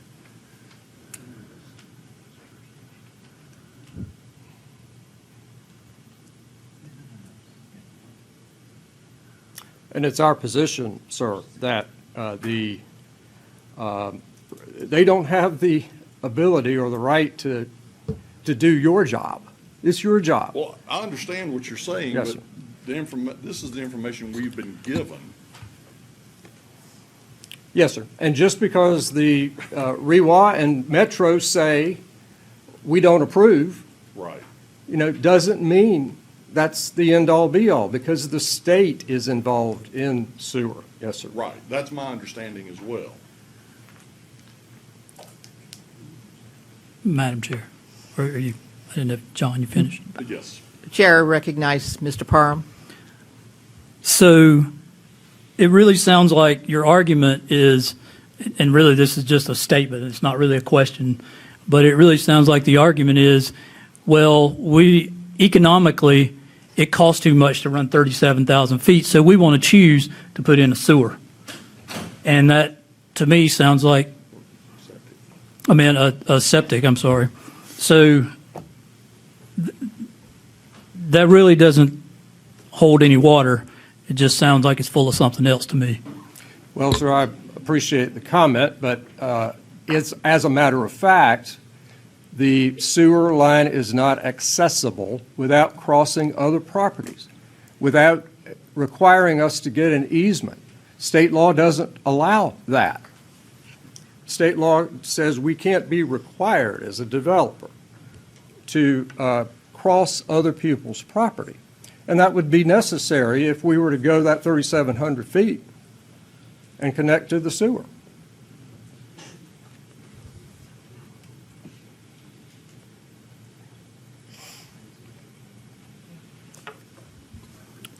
Madam Chair, I still have the floor. I have a question for staff. Please. What's the minimum lot requirement for this for RS? 25,000 square feet, as long as it has 25,000? public water, yes. Okay, that's without water, because with water, No, that's without with water, it's public water. 37, right? Yeah, Okay. 37.5, So this would be 25,000, right. okay? If you put in septic, that doesn't change to the 1.5 acres that are required for unzoned based on recent, in the last couple of years, those Because ordinances. this property is zoned, yes. Okay. But common sense says to me, if 1.5 is really required, I know what the law actually says, but the ordinance says, but basically, it was deemed a couple of years ago that 1.5 should be, but in this case, it's not because it's zoned. Property. Right, because it's zoned. And I'll just make a point on that, that is the requirement from what used to be DHEC, now DES, 25,000 square foot is 0.57 of an acre. That was always the rule, 0.57 of an acre. About, I'd say, 7 or 8 years ago, that changed. And I've actually had conversation with a gentleman, I can't remember his name at the time, who said he actually approved for a septic system on a 12,000 square foot lot. So what you're seeing here is that the technology for septic has allowed for smaller lots, and they are approving it at DES smaller lots. The reason that ordinance was created the way that it was to, in the unzoned area, discourage septic usage Right. in places where we don't have a regulation on density. Right. I understand. I read that amendment. So what is the margin of error on these plats that we get? The reason I'm asking the question is there's a number of these that are exactly 25,000 in the diagrams. Well, they're going to have to keep them all the way through. So when it goes to land disturbance permit, when they go to final plat, so a little bit about the preliminary plan. It's not required to be a full survey. So what you're looking at is a GIS-based survey. So it's best guess based on GIS data. When it goes to land disturbance, they'll have a complete survey done to the state survey requirements with the actual, pins and everything, so that it's right down to that. So it does adjust sometimes, but that requirement to have 25,000 square feet is still there. We'll still check it at every section that I mentioned to you, such as the Right. LDP and the final plat. You actually go out and they physically police that. Well, so they mark the lots when they do footings. Josh, you can talk a little bit more about that. Our building inspectors go out and check our setbacks, and the surveyors are supposed to Okay. mark property pins, pull lines, and all that. Okay, thank you. Any other questions for staff? Comments? Madam Chair, Did we have any other speakers in favor? We don't have any other. Okay. I want to make a note, and as an example of REWA and their requirement for sewer, PP 2019-152, Highland Colony Estates. It was submitted in October 19.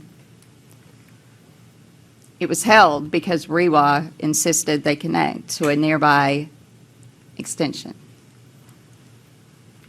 They had to connect, and it's safer to connect to that available sewer than add a lot of septic tanks from what we're seeing by our waterways. I do have a question. LDR 722, Service Acceptance Procedure, states, item A, before preliminary approval is granted by the Planning Commission, preliminary plans for proposed subdivisions of land shall be submitted to the Sewer Treatment Authority and to service providers for water and/or sewer for their approval to ensure lines are available for the development to connect, and the lines have the available capacity. Now, I'm gathering the third condition addresses this, correct? They were to do a sewer availability letter, yes. Okay. I did look this property parcel up on GIS. It is showing 52.1 acres, not the 57 acres. That concerns me to start with. To be able to even approve a preliminary plan when there's that much difference in acreage. This was in the county GIS? Yes, ma'am. Okay.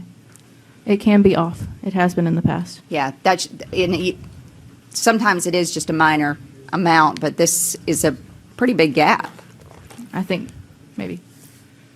Hey, Kevin Tomlin, Freeland and Associates, 323 West Stone Avenue. Yeah, just because it says 52 acres, that's not always correct. I'm actually a land surveyor also, and we've gone out and done some preliminary work, and it's not 52 acres. It's much closer to 57. And we have submitted these plans to REWA and Metro, and that's what they looked at when they came back and said, we think sewer's feasible. We just disagree with their definition of feasible. And we do have to go through about 4 or 5 different properties. And like you said, almost 3/4 of a mile of new sewer. And that's again, to get to a site that's zoned R12, we're zoned RS. So again, it just doesn't make any sense, and it's not feasible. I understand. I'll make it known that subdivision I mentioned was also RS, same density. Just so you know, which shocked us because it did affect me as well. Well, Mr. Tumlin, I assume that REWA and Metro have the power of eminent domain, and they'll extend their powers to you and your developer. Well, as a matter of fact, when I've had conversations with REWA about this line potentially getting to us, it's actually on the opposite side of the creek. And when I've asked them, will we have access to the main through this across the creek into this adjacent property, and they say, no, that's your problem. So even if the sewer gets to us, we still have to deal with the neighbor across the creek to tie into it. So there's no guarantees at all. So they're requiring you to have sewer, but they're not going to help you get to it. Correct. They're not going to help you with any right-of-way access. Correct. So you've got to go to a private landowner and acquire that access. Multiple landowners, right. Much like DOT requiring site access, Yeah. where they don't help you get it, but they require you to go Correct. get it. So I can't imagine in any definition sewer is accessible or available to this site. Commissioners, any other questions?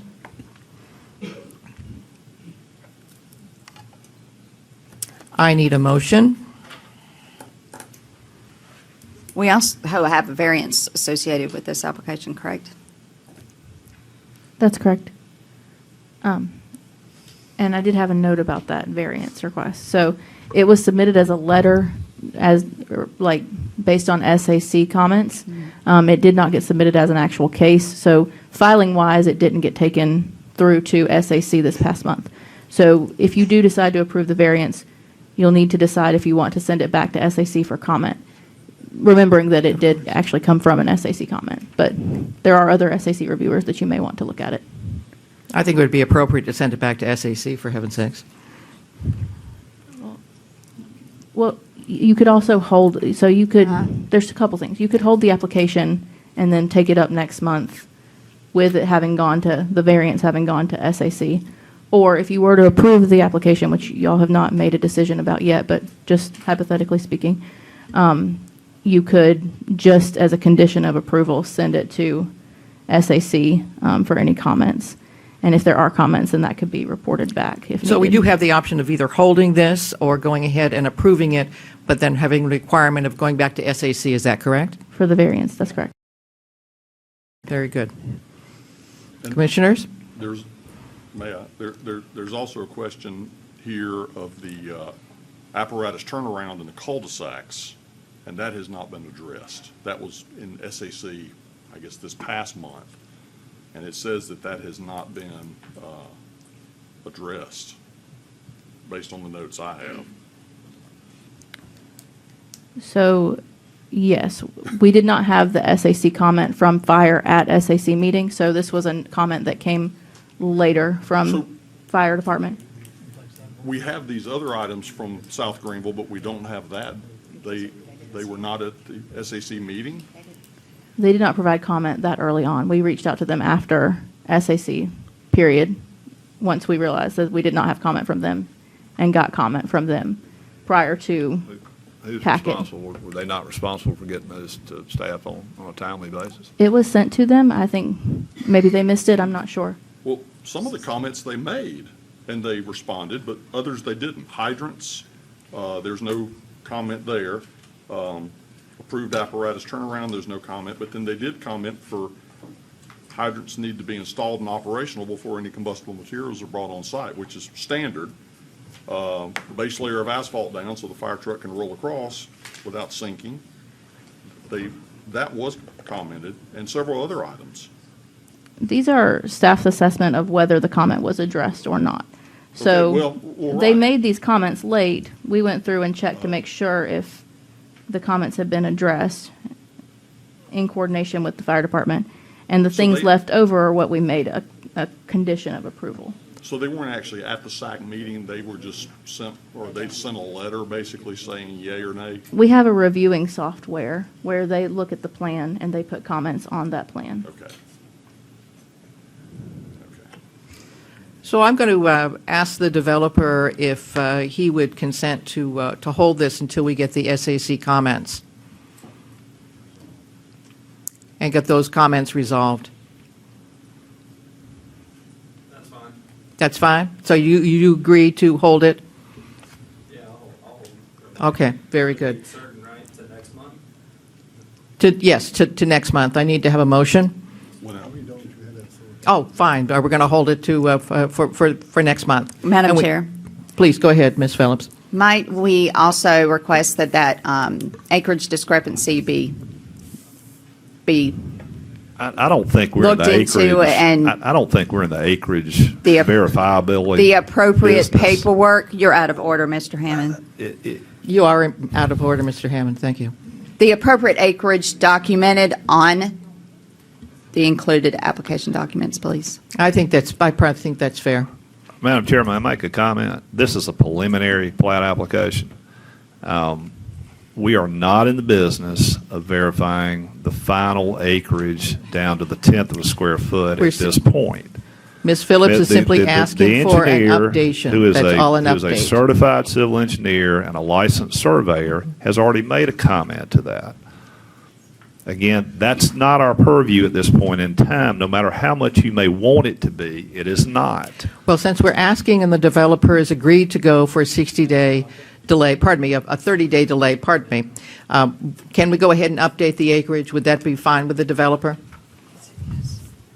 That's a question for Mr. Tumlin, if he can confirm it by that. I mean, the acreage we have is correct, but, so I don't know what you mean by confirm it. I mean, I'm confirming it now. That's fine. So, Fine. So we'll just wait for SAC comments. Madam Chair, can I ask staff a question, please? Please.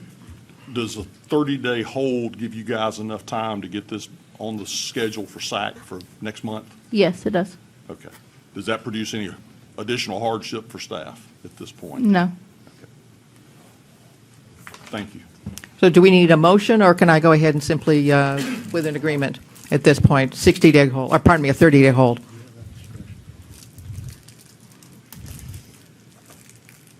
There's nothing in the bylaws that talks about whether or not a motion is to be held, is needed for a hold. Past, that has not been the case. It's been, as long as the applicant has agreed to a hold, it's been at discretion of the chair to say, okay, we'll hold this for whatever length of time that is. In this case, it'd be 30 days. So I'll leave that up to you, Madam Chair. Very good. So I've listened to the developer. He's agreed to a 30-day hold, and I'll use my discretion as the chairman to make that a 30-day hold. I just have a question. That'll be documented in. Yes, it will be documented in the minutes. Yeah. Okey doke.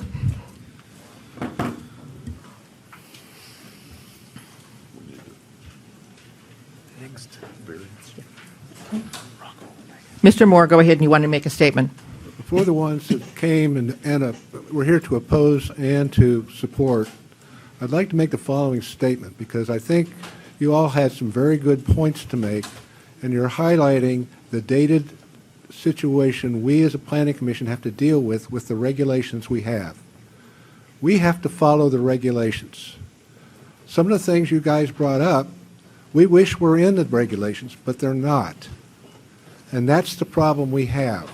So if you want to solve this problem, get a hold of your county councilor and have them move forward with fixing the regulations and bringing them up to date for the high growth that goes on in this county. Thank you. And I can back up Mr. Moore's feelings about that. I don't think anybody here on the Planning Commission is anti-development. We are common sense development. We're looking for not more housing, but we're looking for more neighborhoods, and certainly not ones that could endanger with flooding, et cetera, et cetera. So we do need to have you folks contact your county council. We need to have some additional regulations to allow us to be able to make some of these decisions, because it's we're representing the community. We're all from the community, and we do want to make Greenville County the hospitable place that we need to be. Who would have ever thought that the amount of growth that we would have? We are the fastest growing county in the fastest growing state in the United States. And we want to be welcoming, but not completely overburdened. So, thank you very much. Madam Chair, may we refrain from our personal agenda statements at the end of the docket, please? Sure.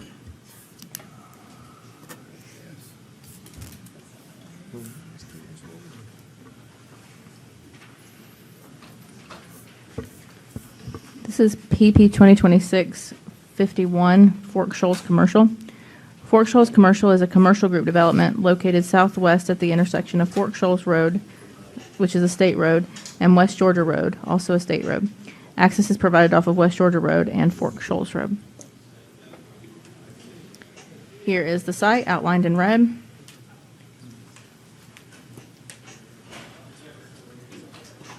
And here is the site plan that was submitted in your packets. The project includes 2 ingress-egress points, 1 internal road, lots that have individual mailboxes, required parking for a restaurant, which is 1 space per 3 seats, required parking for a C-store, which is 3 spaces per pump, required parking for a retail sales store at 3 spaces per 1,000 square feet of floor area, a 25-foot front setback, a 15-foot side commercial setback, and a 25-foot side residential setback.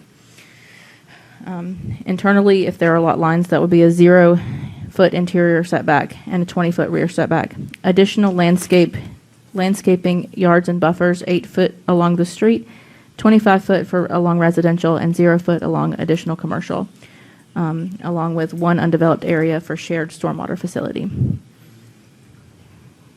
Here's another look at the site plan, and here is the site distance plan for the site.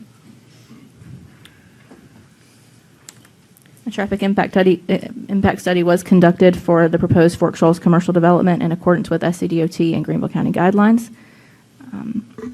Based on anticipated build-out volumes, an auxiliary southbound left turn lane on SC 146 Fork Shoals Road is warranted at site access number 1 on West Georgia Road at site access number 2, and eastbound right turn lane and westbound left turn lane are warranted.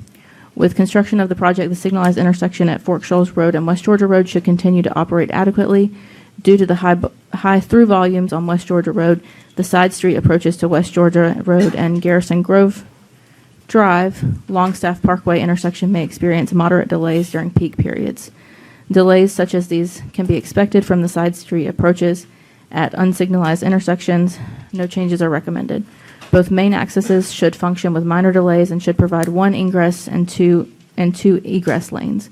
The adjacent signal at the intersection of Fork Shoals Road and West Georgia Road will provide brakes in traffic that assist movements in and out of both driveways. Internal connections within the development are expected to also help mitigate outbound delays. All access points should be designed in accordance with SCDOT criteria. Here is the zoning of the site. The subject site is part of the Greenville County Comprehensive Plan, where it is designated as rural living. Rural living areas are generally transitional areas with low intensity development. The site is also within the South Greenville Area Plan, designated as C2 Commercial. Here is the site, south of the site, east of the site, and west of the site. Staff recommends approval with conditions of the plan with the standard and specific requirements. The conditions are as follows. Provide an auxiliary southbound left turn lane on SC 146 Fork Shoals Road at site access 1, at site access 2, and eastbound right turn lane and westbound left turn lane are warranted and should be provided. Please provide a revised preliminary plan by June 5th, 2026, showing the following. A, revise all internal roadways to be at least 26 feet in width. B, show fire hydrants on the plan in accordance with fire department comments. Madam Chairwoman. Thank you very much, Ms. Megan. I have one individual who wants to speak in favor. John, is it Parlew? Parker. Very good, Mr. Parker. Thank you. Please state your name and your address. Thank you, Madam Chair, Commissioners. My name is John Parker. I'm with C.S. Smith Property Group. Our address is 100 Magnolia Road, Pinehurst, North Carolina, 28374. We're the applicant, so I did want to get up here and address you personally and answer any questions or concerns you might have. We've put a lot of time and effort into trying to have a complete package for you tonight to make this hopefully easy for you.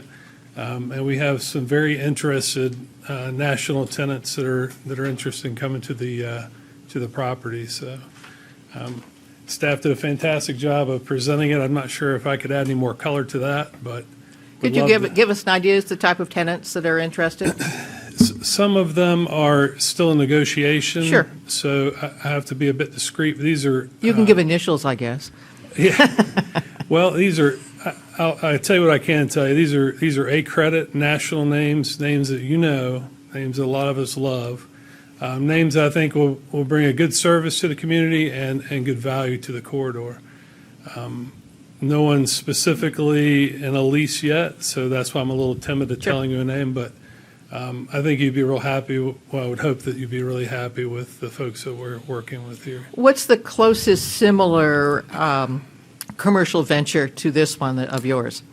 Similar design? Yes. We have them all over the country. No. But in terms of this particular area, if I were a resident in this area, I would be able to go to your Fork Shoals commercial. Yeah, but similar development with similar tenant types. Yeah, and how close is it? Gotcha. It would be very similar. We do a lot with Wawa, Sheetz, Starbucks, McDonald's, Chipotle. We're building them right now. Dutch Brothers Coffee. And how close are basically all those amenities to this particular? This would be very similar in a lot of ways. How about in terms of distance? I'm not sure I understand where one would be close to this one. Oh, I see. Concord. We have some in Bowling Springs we're working on. We've done some in Columbia. I'd have to get back with you on the addresses of those. But right now we have a lot of projects in North and South Carolina, but they'd be a few hours away. So you think that the potential of serving the residents in this particular area make this financially viable? Is that correct? Oh, yes, ma'am. Yeah, I Very think it's a, it's a perfectly zoned and positioned property. Can add a lot of good quality jobs with, A-credit tenants coming to the board. And we, of course, CS Smith, we're a 60-year-old company. Our business model is to develop and hold as a developer. So we're a landlord to over 275 properties. So we like to hang on to them for a while. So we're here to be good neighbors. How many different businesses will be coming into this particular location? Only 4. Okay. Yeah, so what we're showing on the plan is that the 4 parcels would share an internal access drive.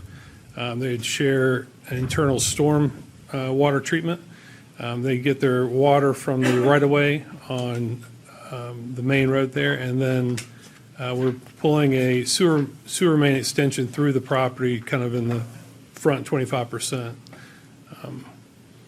But, yeah. Madam pretty Chair, may I ask a straightforward. question, please? Please, Mr. Hammond. Mr. Parker, the Yes, sir. conditions staff has outlined, most of which are traffic improvements. Are you okay with those conditions? Yeah, yes, sir. I do believe this revised plan does reflect most of those, but we have had many conversations with DOT, and we'll do whatever needs to be done to make sure that it's safe and meets the county and DOT standards. Okay, thank you. I'd like to propose we approve the application. Do I have a second? I'll second. We have a second. All those in favor of approving this application, say aye. Aye. Those opposed, say no. You got it. Thank you. Have a wonderful night. Thank you. Madam Chair, real quick, just one point of clarification. The previous application, PP 2026-050, at the end, I stated 30 days. I didn't mean 30, I meant a month. So I just want to get it on the record that I wasn't referring to 30 exact days, I was referring to a month. Thank you for that clarification.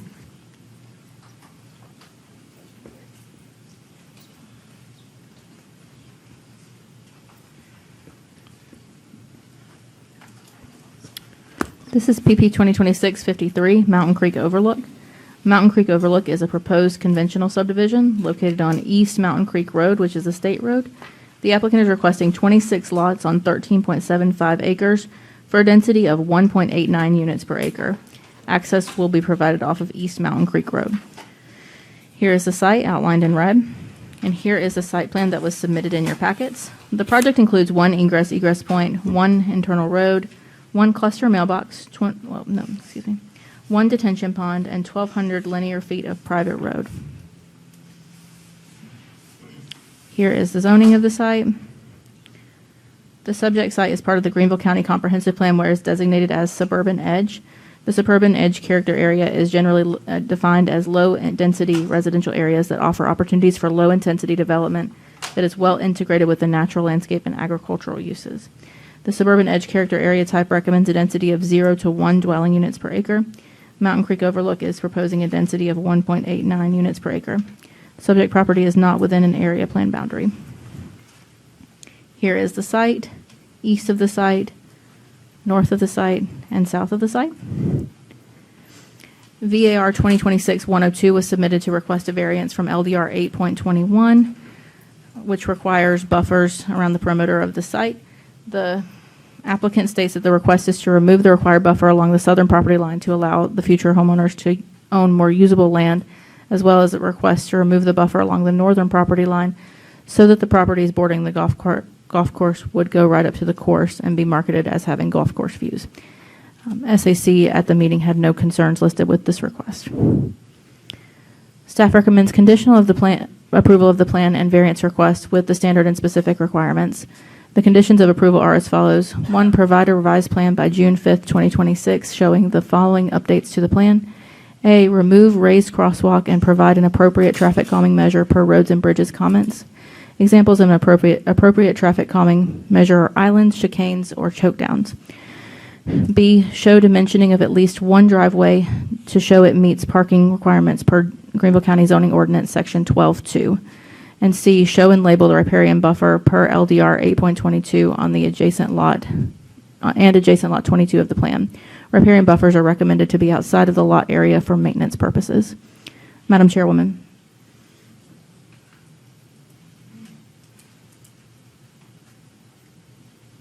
Thank you, Ms. Megan. Any questions from our commissioners? Any questions for staff?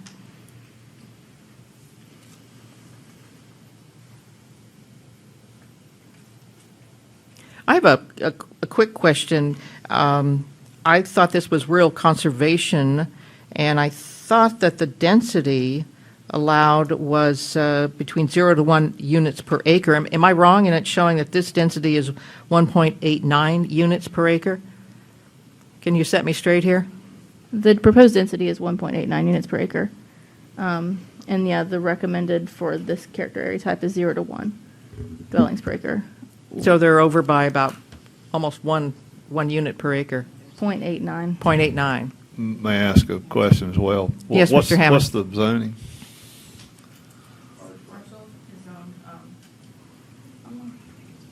R12. And R12 allows, what's the density allowed in R12?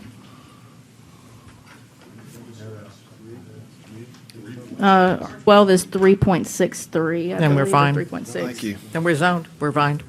Is that right?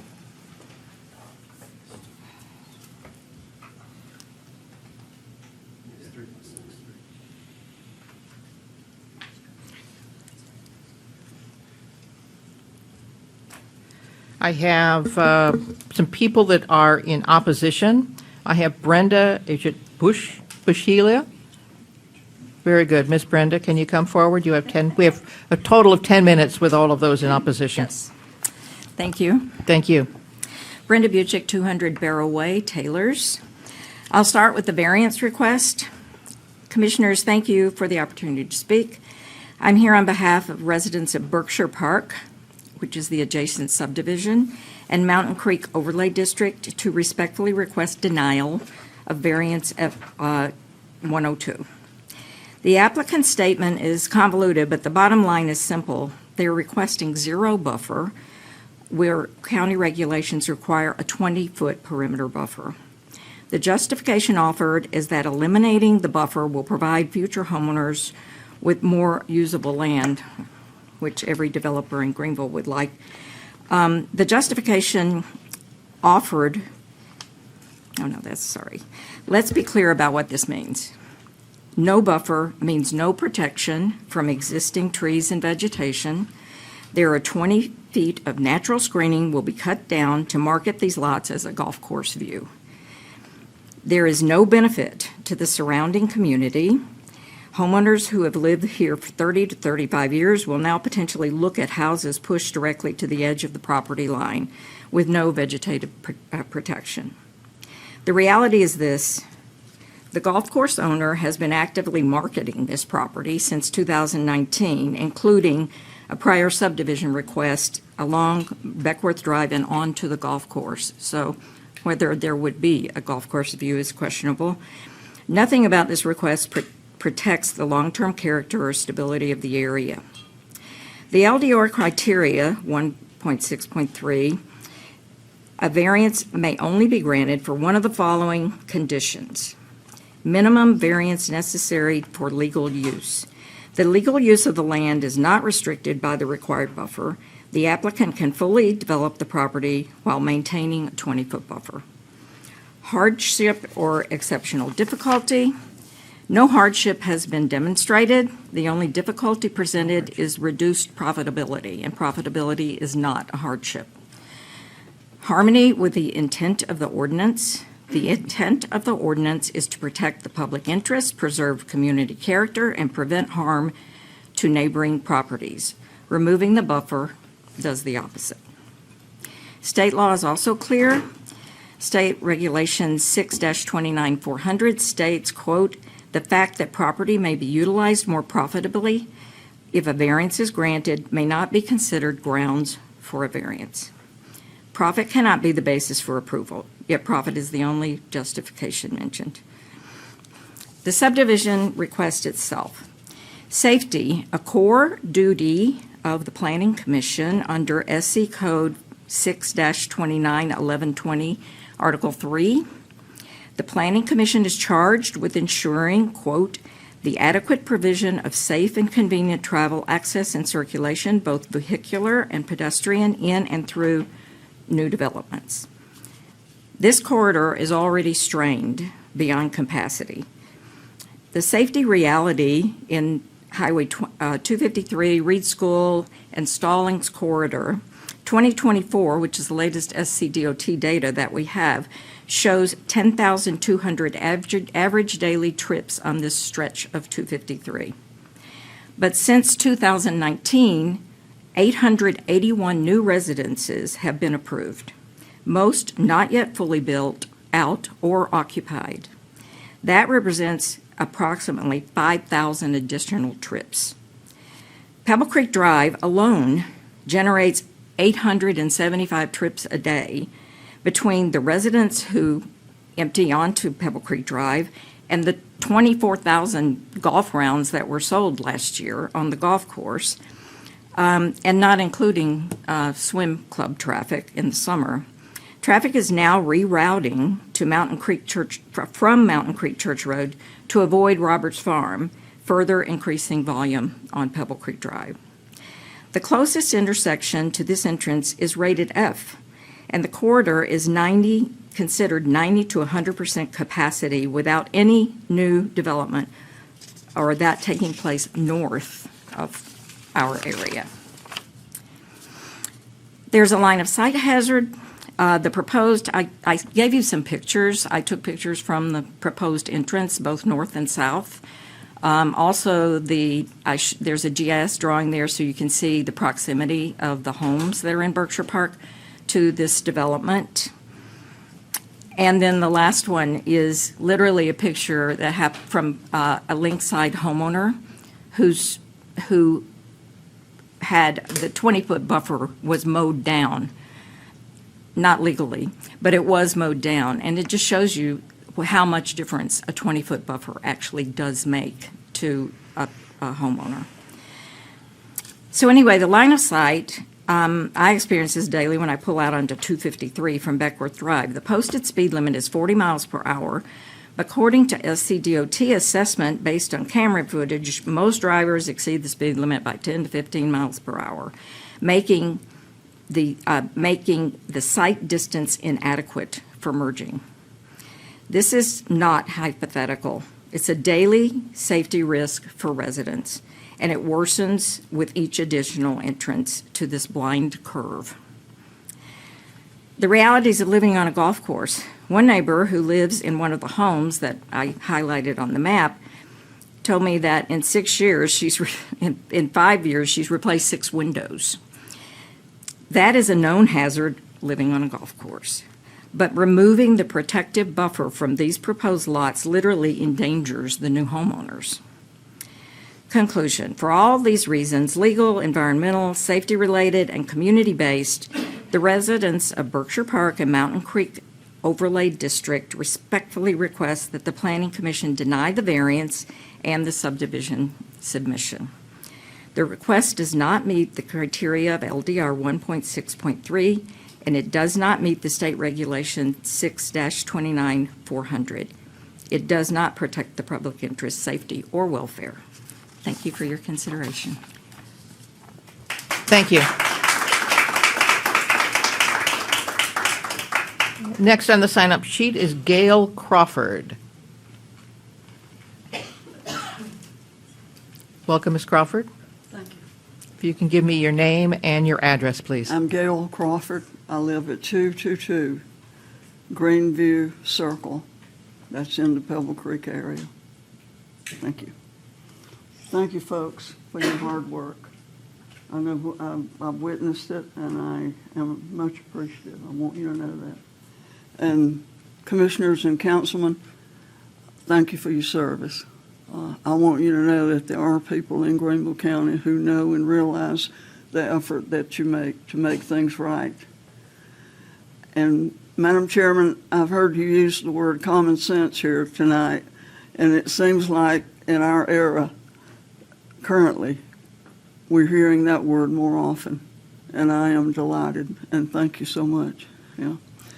Now, Pebble Creek folks have been here many, many times, and I expect you're going to see us many, many more times. It's always a pleasure because I think you're very respectful, and I think you listen to us. And I'm not going to regurgitate everything that's been said, but here's the last thing I will say about this particular development.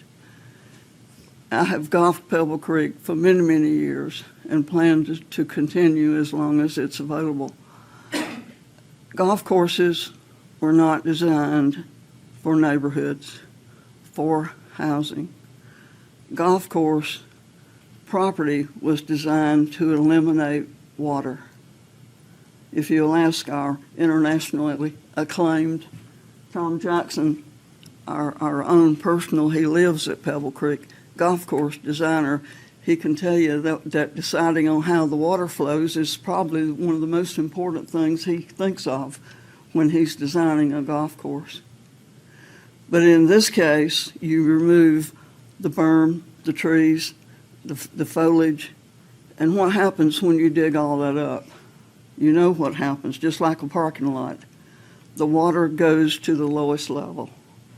And in this case, if you look at the topography, it all flows to the creek, to the retaining pond, which it's designed to do. So by virtue of the fact that I think he's already removed the berm. I saw a picture that looked like he had already decided that he could remove it. And that's a real shame because he did not even allow the opportunity for you folks to make that decision. But anyway, the water issue, as we've said many, many times, is what we're looking at right now. And Mr. Director of Planning, Joel. Let me get a quick time check on this. How are you doing on time? Yeah. She's 3 seconds. Okay. So I'll do it. Thank you, Ms. Gill. Joel. Josh. I'm sorry. He's the director. Well, whichever one.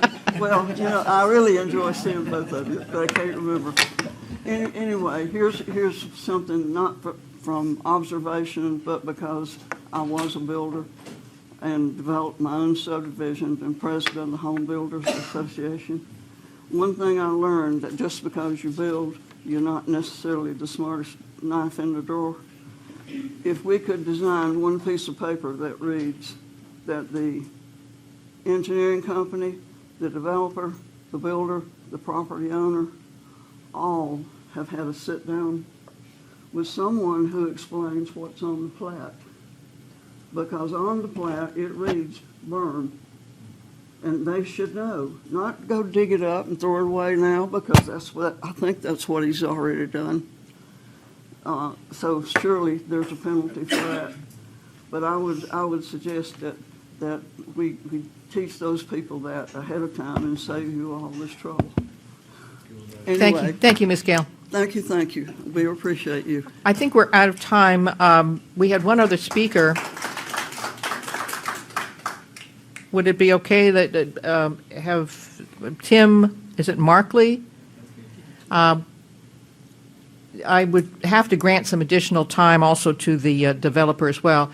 Have the issues been pretty well covered by the previous speakers? I would just have a couple more comments as well.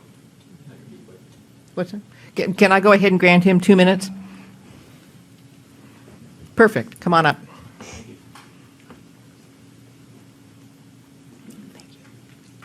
Thank you for the time.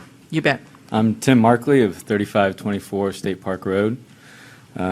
Just to add what has already been stated by my Mountain Creek neighbors, that this is, in my opinion, a self-created hardship that the developers are asking for this variance. They don't need this land. They're just trying to simply squeeze 26 lots into an area that is already, in my opinion, already dense.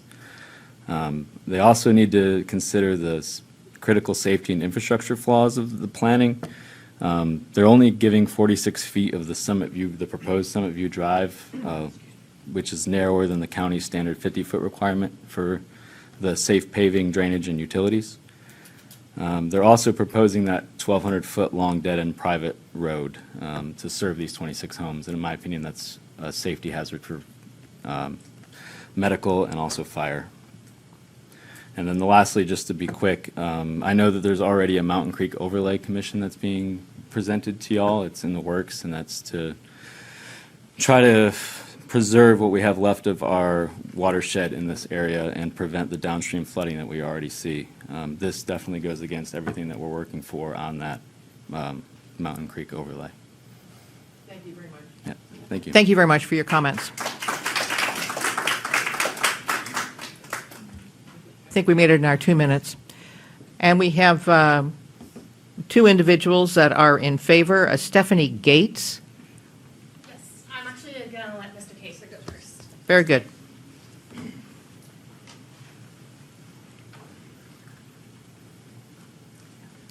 Welcome. Hello. I'm State Nathan your name and Kaser. your address. Thank you. 1500 Wade Hampton Boulevard, Greenville, 29609. I just wanted to address a couple things real quick. I'm actually not purchasing this from the golf course owner. I think something was said about that. This land has not really been touched for several years. I don't know anything about a berm being removed. I'm under contract with the Gaddises. They've owned the property for a few generations. All right. I'm Nathan Kaser, Renaissance Custom Homes. I'm the applicant. I've been a builder and developer here in Greenville for almost 20 years now. My wife and I are raising our family here. We love Greenville. So when I do look at a piece of property, it is personal to me. I do try to keep in mind all of the different factors. One of the things I did look at was, I mean, it's hard to tell by a piece of paper, but there are a variety of lot sizes. You've got 1/3 of an acre all the way up to 3/4 of an acre plus in the back. Actually removed a couple of the lots down near, the way that's sketched, it looks a little confusing, but there's a pond on Mr. Gaddis's property where he currently resides. And we removed a couple lots that would have been in that sliver for future access for him because his well pump is there. And also just, I thought visually to break up that long road, it made sense to have a crosswalk there, have a place for neighbors to gather, people to throw a frisbee or a baseball or whatever. So to have that green space just kind of breaks up that long road. And my goal was to actually create a neighborhood that fit in the community. I think if you look a couple fairways over, there's a very similar type setup in a neighborhood with a single road and a cul-de-sac, and the lots are actually very similar sized, and the total acreage is very similar as well. So I don't feel like it is out of character for the area. I understand this is an area that's been getting a lot of attention, and my intention is to develop it carefully and with that in mind. And ultimately, this property is the Gaddises. This was his grandparents' property, and his parents actually lived on this property for years, and then they passed away. And he and his siblings have the task of selling it. And so when they approached me, it was important for me to make sure, especially since he's living right next door and he's directly impacted by the development, it was important for me to make sure that I had his blessing. So the fact that he signed off on it meant a lot. My engineer on the project is Stephanie Gates. She and I have worked on many successful developments in the city of Greenville specifically, and then hundreds of single-family homes throughout the upstate over the years. And she's going to talk about the project and answer any technical questions from you all. And I just appreciate your time and effort that you all put into this every month and consideration on this project. Thank you. Thank you kindly. How much more time do we have? 9 minutes.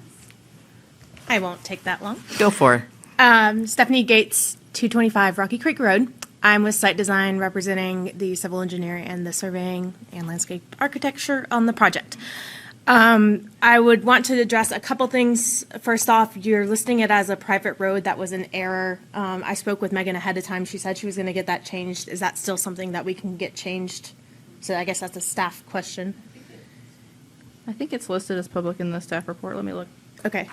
It was intended to be a public road, and I ahead of time, I said it in the SAC, and ahead of time, I reached out to Megan to try to get that changed. So I just want to make sure everybody's aware that we intend for this to be a public road.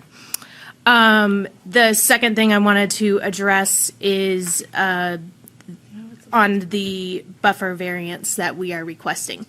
We are up against two different property owners here.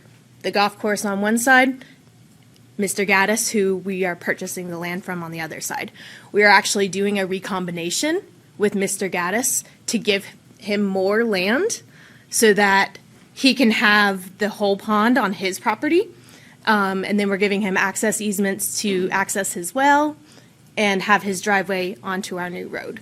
So we worked with Mr. Gaddis in providing that area, and that actually adds to the buffer, or creates the buffer for Mr. Gaddis himself, because he is not going to take down the buffer himself.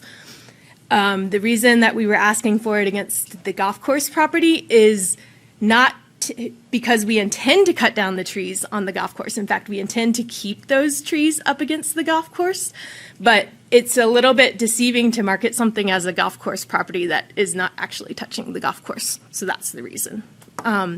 We actually could provide the buffer on this and still get the same number of lots, because many of our lots are well above the minimum requirement. So that was a couple things there. The other notes that were made, we received some very late SAC comments, and one of them was about Lot 22 and providing the riparian buffer on Lot 22. We have since done a wetlands delineation, and there were no wetlands found in that area, and so there are not actually any wetlands on this site, and I'm prepared to provide the wetlands report if you would like to have that. And then I'm just here to answer any questions you might have. Commissioners, any questioners? Any questions whatsoever? Madam Chairman. Go ahead. Go ahead, Ken. The little tongue of, I guess is that the road, the driveway that's coming out the south part of the? Yes, sir. That diagram? is actually Mr. Gaddis's driveway. Okay, so he does not have a driveway on 253? No, it was a shared driveway. This property was his parents', as Mr. Kaser indicated. This was his parents' house, and him and his parents shared a driveway. All right, thank you. Grandparents, family-owned land for a very long time. Any other questions? I do. Ms. Phillips? I wanted to confirm, so the developer, the applicant, does not own the golf course property. The golf course property is adjacent, correct? The golf course property is adjacent, and I'm not sure where that comment came from, but as far as I know, the golf course owner has never marketed this Right. property. I'm just wondering why we're marketing golf course views when we don't know, I mean, when the golf course is outside of our control. I mean, I guess we can. They exist now, but one would assume that the golf course was a part of the development. So I wanted to verify that. The golf course is not a part of the development. Any other questions? Madam Chair. Mr. Perham? Thank you. I believe I was out there this past weekend, and I saw there's a power line along the golf course that parallels the northern property line. Is that actually on this property or owned by the golf course? It is on the golf course property, is actually on the golf course property. Okay. Because there were trees between the golf course and that power line. Okay. And so there are lots of trees on the actual golf course as well. And as I said, we would not intend to cut down all of the trees. The intent is this to be nice, large lots with existing vegetation. Okay, thank you. The question that's been coming up is, how would you get golf course views if you still have trees? I think that's the big concern in terms of trying to preserve the trees. Well- And obviously, the buffer would preserve those trees. Yeah, I don't think that views is the right word. Golf course views and golf course property are two different things. And you're marketing it as golf course property? If it's adjacent to the golf course property. Pretty sure We're not marketing it as anything. No. I'm just asking the question. Variance actually called it a view. And it also allows for a larger lot. So, and the 20-foot buffer, if you had a 20-foot buffer between the golf course and the lot, who's maintaining that 20-foot buffer? If you have it beyond the people's property, they can maintain each person can maintain it all the way to the property line. And you don't have to worry about the homeowners association maintaining that 20-foot buffer. Any other questions? I had just a statement, I guess, Madam Chair. Please, Mr. Parham. I looked at, as some other folks had mentioned earlier, I looked at the level of service on the roads there, and several years ago, before all the growth that we have now, that stretch of roads right about the entrance of where the entrance would be were rated E, F, and worse right along there. So I can't see adding to that when it's already so bad. So for that reason, I don't believe I can support this. Thank you.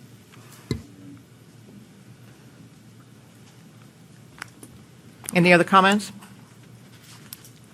Thank you, ma'am.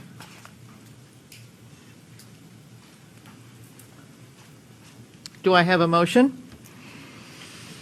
Are we voting on the application or the variance? We can vote on the application at this point.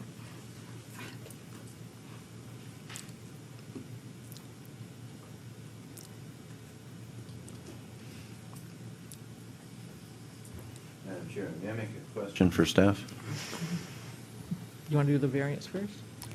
Okay, I've had a suggestion to do the variance first. So we'll do the variance first. Thank you. Matt, I still have a question. Very good. Mr. Matasevic. Question for staff. If theoretically the 053 we were to approve, but we were to deny the variance, would they have to come back with modified drawings to us? Yes, they would, because this wouldn't meet the LDR requirements alone. All right, thank you. So do I have a motion for the variance?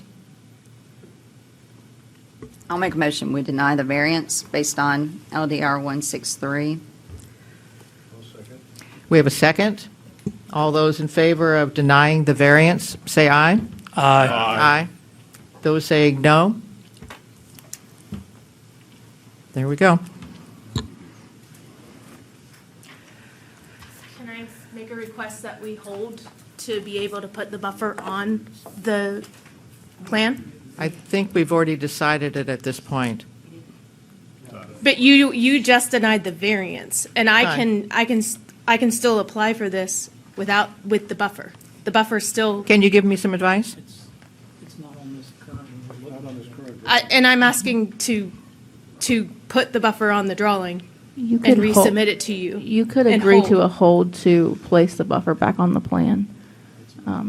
It is a possibility. So is that a separate application if we put the buffer back on the plan?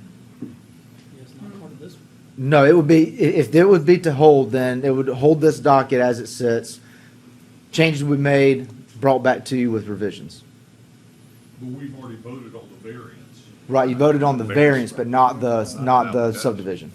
And at this point, the developer is asking for, what, a 30-day extension? 1 month. The 1-month extension? Thank you. Thank you, Josh. So do we have a motion for a 30-day? Do we have a developer who wants to say it's okay? All right, then, do we have, are you okay with 30 days? I mean, I would also allow it to be a condition of an approval if you would like it as well. No, I think we can do, let's do a 30-day. Would that be fine with you? 1 month. 1 month. Madam Chairman, Okay. Yes. if we give you 30 days, how soon? We have contracts and things, so let me make sure that the developer. Of course. If we give them 30 days, how soon do we get to see this before 30 days are up? That's good. Is there feedback on the actual development itself, or can you not give that? Is this, you're strictly just saying it's done? No, I don't think so. I think that Because we're of the looking. variance? I think we're looking for a completed application and having the buffer I guess put back what I'm on. trying to understand is if I continue to move forward with this, am I going to come back and get a denial on That's a possibility. the actual subdivision? Well, it's a possibility. There's also a possibility that you can get an approval. But we're looking to have the buffer to be placed back in. Do you want a 30-day? So the denial is, it's linked to the variance. The variance is what? Yes. Okay. I know there's contracts on the line here, and him getting an extension of his contract may be difficult, so, not difficult. We are willing to put the buffer on. So I would rather see that as a condition of approval, which also would be a suitable way to go about it. You can't. The problem is it's not on the application. Am I correct or not Should've correct? I'm already having to make changes to the. I understand that. plan. I'm asking staff for procedural. If you were to approve, you could approve with a condition that they provide the buffer.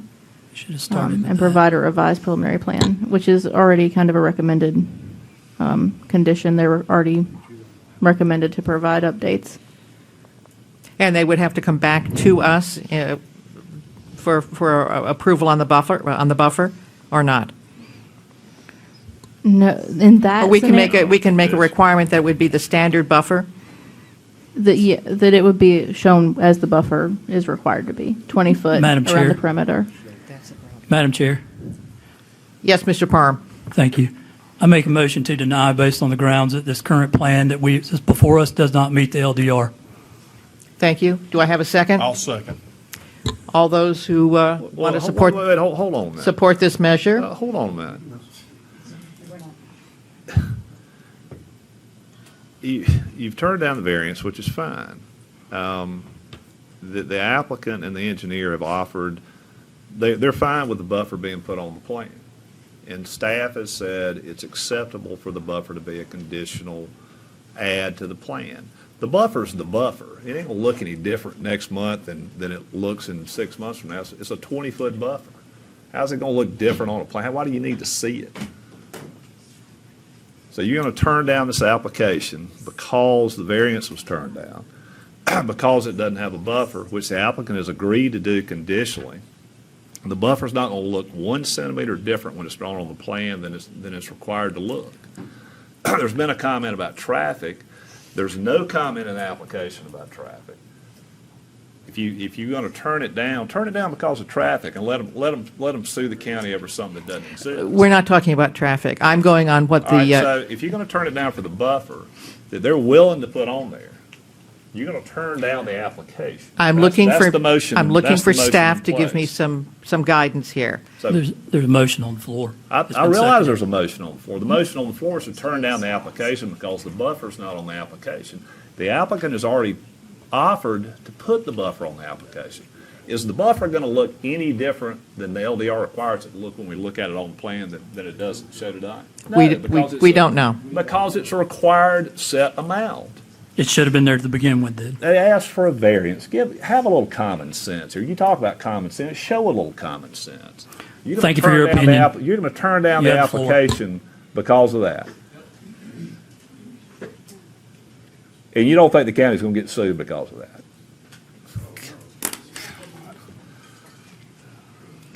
I need some advice from staff, please. I think I've outlined the options that are available to you. If you want me to go over them again, I can. Please do. Okay, so here's what you could do. You could choose to hold the application for 1 month. You could choose to deny the application on the grounds that it doesn't meet some section of the LDR, which you will need to clearly outline. Or you will need to, you could go through with an approval with a condition, and the condition could be to add the buffer to a revised preliminary plan to be submitted by a specific date. I have June 5th, 2026 as that given date. How is that different from option number one? Option number one was to hold for a month. Right. So you could hold it for a month to let them do it, and then you would see that plan in a month with that buffer on there. So option one, you see it in a month, and you actually do see that plan updated. Option two, I think I said, was denial, so you don't see anything, it's denied. Option three, you don't see it, you just trust that they've put that buffer on there per the conditions, and staff would check it. I think option one. what the buffer would be. We have a motion on the floor. Oh, okay. Can The I? motion on the floor is for denial.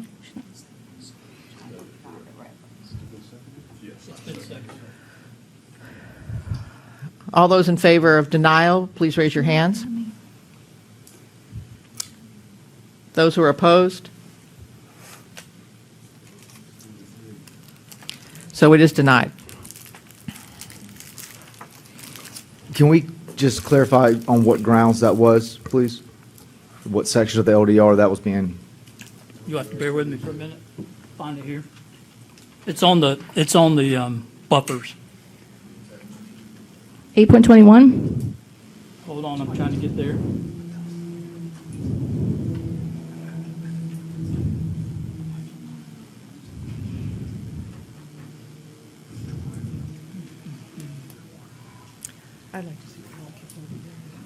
Was that 8.1 you said?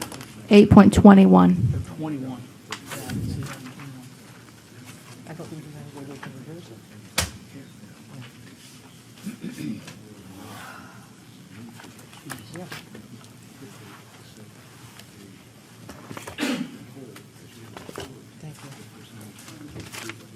Yeah, thank you.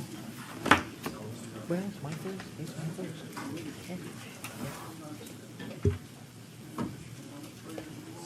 That's right.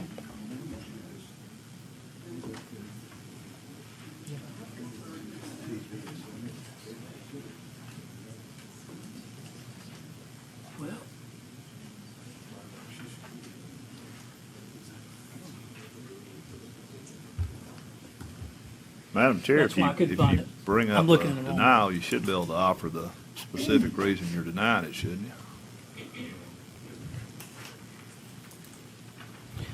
The LDR section, I believe it was 821. Yeah, I think it is. Where it violates the buffer.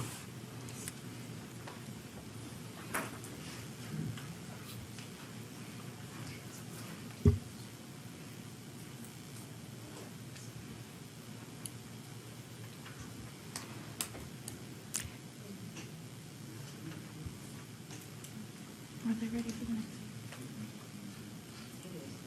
I believe it's been denied.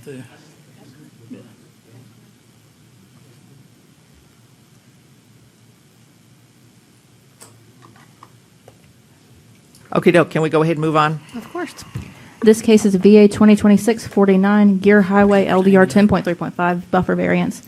The applicant is seeking a variance from the requirements of LDR Section 10.3.5, which requires commercial uses to provide a wall fence, compact evergreen hedge, or other type of evergreen foliage, or a combination of fence and shrubbery at least 6 feet in height along the side and rear exterior lot lines where located adjacent to a residential use and/or district, for the purpose of screening non-residential activities from view. Additionally, a 15-foot landscape buffer along the exterior property lines adjacent to residential uses and districts shall be maintained. The request is for a 114.4-foot non-plantable section within existing storage facility drive aisle and an 18.1-foot non-plantable section for new driveway connection to the existing residential home on parcel 0514050104502, replacing the existing gravel driveway on the parcel ending in 4500. The applicant states that this will enable the newly proposed combined driveway to meet SCDOT site distance requirements. Plantings shall be placed in all other buffer areas. Here is the site plan that was submitted. Only the area highlighted in green relates to this variance request for this one. There are 3 variance requests for this site. Here is a survey of the site, and here is the site, south of the site, west of the site, and east of the site. SAC produced no comments in opposition or concerns related to the request. Staff recommends approval of the variance as requested. Madam Chairwoman. Commissioners, do I have any questions, comments, staff? I've got one. This does, this is adjacent to 2 residential properties that are not connected with this RV site, correct? Adjacent to what? I'll repeat that. This portion is in between the subject site that's requesting and residential That's right. It's parcels, leading correct? back to a residential site. They're not connected. They're not related. They're not owned Yeah. by the same You part. can see them on the site plan there. There's a residential one that's not related here and a residential one adjacent to the road. Is it the same property owner as the site? No, it looks like it's I owned by didn't a think so. CAPS. Yes, Okay, ma'am. Thank you. Then I make a motion, someone else. No problem. We do have a couple of speakers that are in favor. Robert Gilbar. Gunter, ma'am. Thank you, Gunter, thank you. You'll all have 10 minutes. Yes, ma'am. Robert Gunter, 308 East Ferris Road with River Rock Engineering. I'm representing the owner, Paul Gatlin, who's also here tonight to answer any of your questions that come up. I really appreciate your time. I'll try to have some brevity. We're only requesting this variance because of two existing conditions that preempt this request. The first is the reference self-storage facility on the parcel, which you can see on the screenshot. There's an existing gravel driveway, which is right up against the property line, been in existing use for a very long time. The second is there's an existing gravel driveway on the subject site. It is accessing the residential property to the southwest. You can see that, plan west there. Basically, we're seeking to omit those two areas only. We're not seeking to have a variance from the entire buffer, only those two existing conditions that preempt this request. We want to fulfill this in all manners possible while, honoring existing uses and maintaining that access as well as the existing self-storage facility. As for what this development will be, right now it's a self-storage facility with trailer, RV, boat trailer storage, which is a pretty common usage in this area. We want to expand that use, move some of that parking to the rear, plan north, and then convert some of the front to an RV park as well. We are seeking to comply with the ordinance as much as possible while allowing this use and are standing by pending your questions. Commissioners, any questions? Now, it's being, what's surrounding it at this point right now? Looks like forest. Oh, sorry about that. No worries. There's a residence to the west. There's an existing single-family house in the center there. Mhm. There's a commercial facility, which looks like a single-family house in the bottom corner in the southeast. And then to the east is an existing commercial facility as well. So it looks like you don't have a lot of single-family residences there, is that correct? I wouldn't say a lot. Okay, Madam Chairman, question for the applicant. please. So you're saying to the north, you're wanting to expand and put an RV park? No, sir. So in the front there, if you see the traffic arrows going in a circle, we want to put the RV park there near the highway. And then to the north, we want to expand and just have a gravel area for parking. And it's an unzoned property. Any other questions? Yes, ma'am. Please. The person who owns the property, Sharon Capps, it looks like on the diagram, is she amenable to the planned variance that you've submitted? I don't know if any conversations have been had. We have the property owner here. I'm here. I haven't spoken to her about it. It just changed hands probably 4 to 6 months ago. So, but the signs have been out for that period of time. All right, thank you. But And the the- access will be maintained. Okay, and then the existing, it looks like, what, storage units are right up against her property, those are already there? Yes, ma'am. I see, okay. How long have they been there? Like 50 years, 45 years. There we go, okay. It's Very been there a good. while. Thank you. Okey-doke. Commissioners, any other questions? Madam Chair. Yes.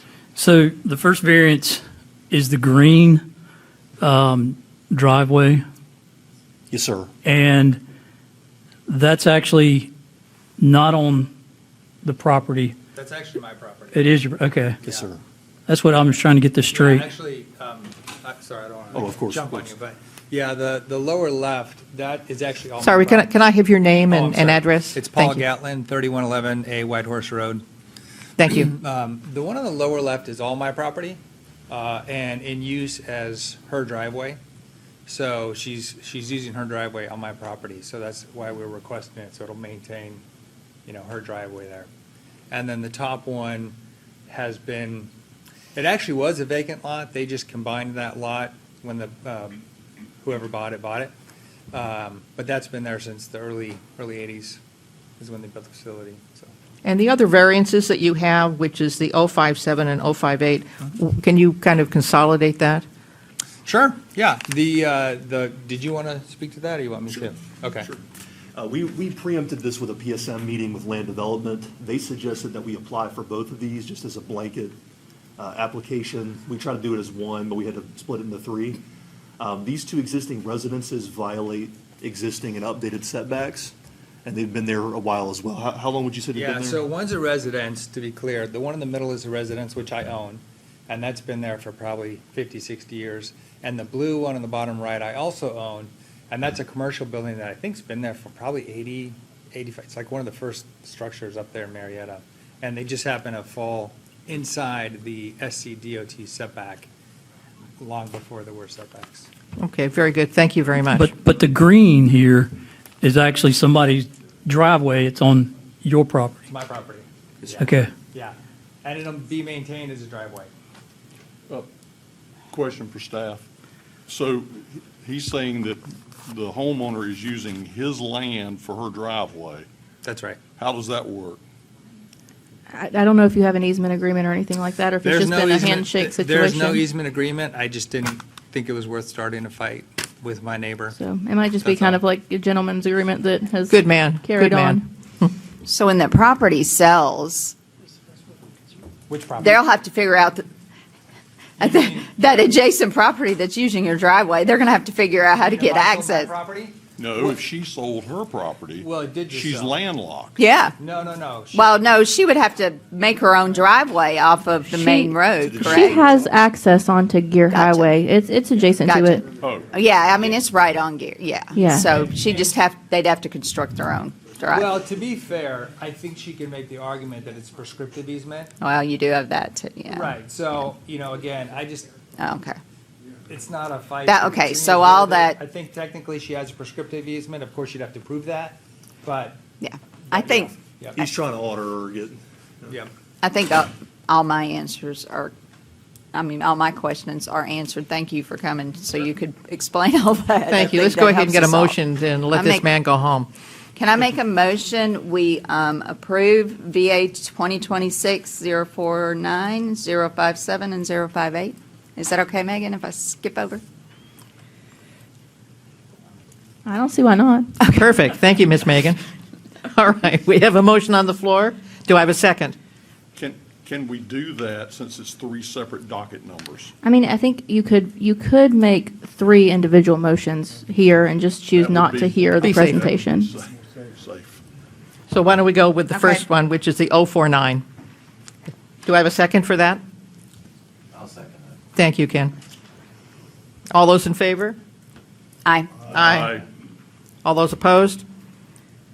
Done. Let's skip on down I'll to... make a motion, we approve VA 2026-057. Do I have a second? Ken, thank you. All those in favor? Aye. Aye. All those opposed? Done. Go ahead, Ms. Janelle. Third motion, that we approve VA 2026-058. Do I have a second? Consistent, thank you, Ken. All those in favor? Aye. Aye. All those opposed? Okay, you're out of here. Thank you. Thank you all so much. Appreciate it. You bet. Thank you.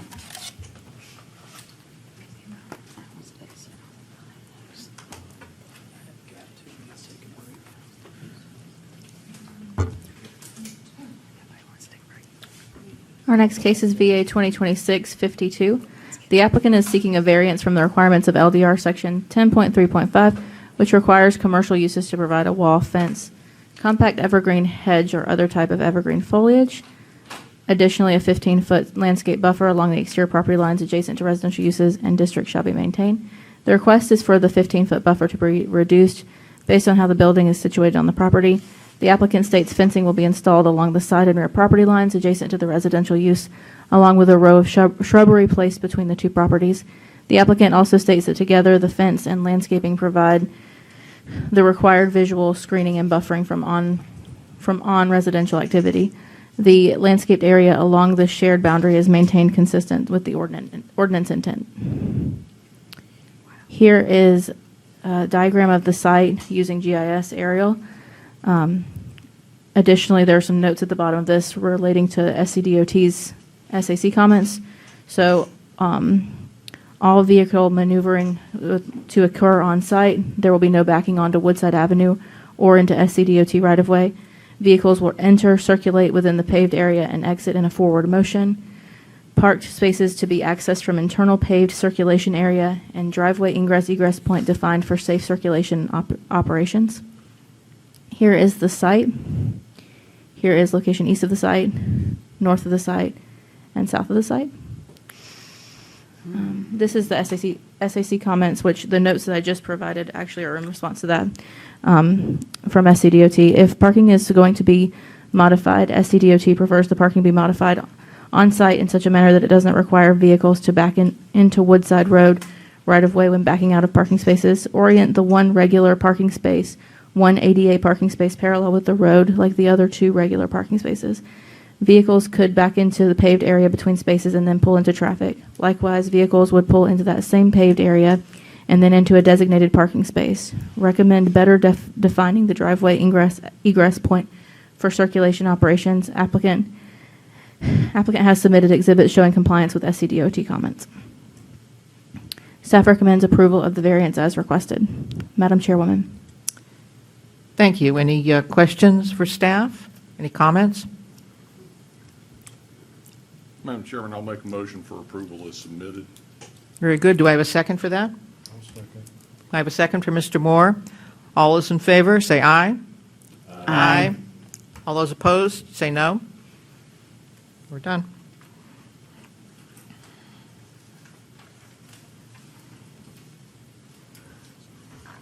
Okay. This is VA 2026-54. The applicant is seeking a variance from the requirements of LDR Section 10.3.5, which, as mentioned in previous cases, requires commercial uses to provide a wall fence or compact evergreen hedge or other type of evergreen foliage, and additionally a 15-foot landscape buffer along exterior property lines adjacent to residential uses. The applicant's request is for removal of a section of the 15-foot landscape buffer along the rear property line adjacent to residential properties. The remaining area along the rear property line will be landscaped with a 6-foot height opaque wooden fence and additional fence added to block views into the property. Here is the site plan. And here is a survey of the site. Here is an image of the site showing the existing building. East of the site, north of the site, and south of the site. SAC produced no comments in opposition or concerns related to this request.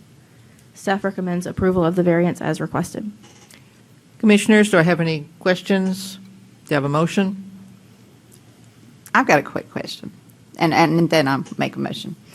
What happens when this fence or whatever they put in 10 years from now is dilapidated? Is that somebody calls in and says, hey, we got this problem, and we follow up with it? Is that what happens?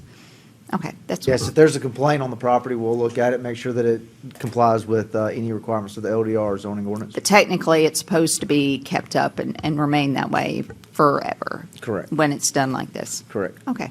I'll make a motion, we approve this variance. Do I have a second? I'll second. Mr. Moore has a second. All in favor, say aye. Aye.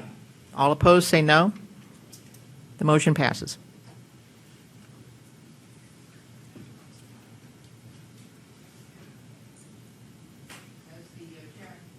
As the chairman, I'm going to go ahead and we're going to ask for a 10-minute break.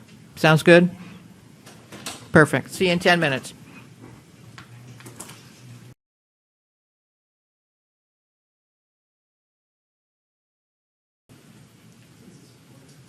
Sure.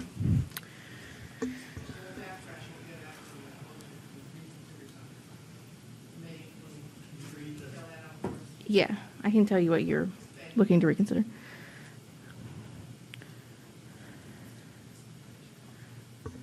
So this is Parker Summit. The reconsideration is related to a request to reconsider the condition of approval, which states that all required traffic improvements required by the TIS shall be installed once 40 lots have been recorded by plat. The applicant is requesting this condition be revised to, quote, completion of the White Circle roadway and drainage improvements from Anderson Ridge Road to its terminus at the cul-de-sac as reflected on plans titled Anderson Ridge Road / White Circle Improvements dated 3/27/26, including construction of a paved secondary access point to the community, shall be installed and found substantially completed prior to issuance of the 91st building permit.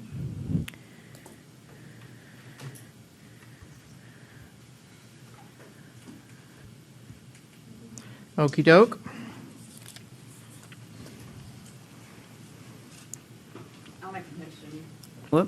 I'll make a motion, we reconsider. I'll second. All those who want to reconsider PP 2026-021, please say aye. Aye. Those opposed? No. 1 no.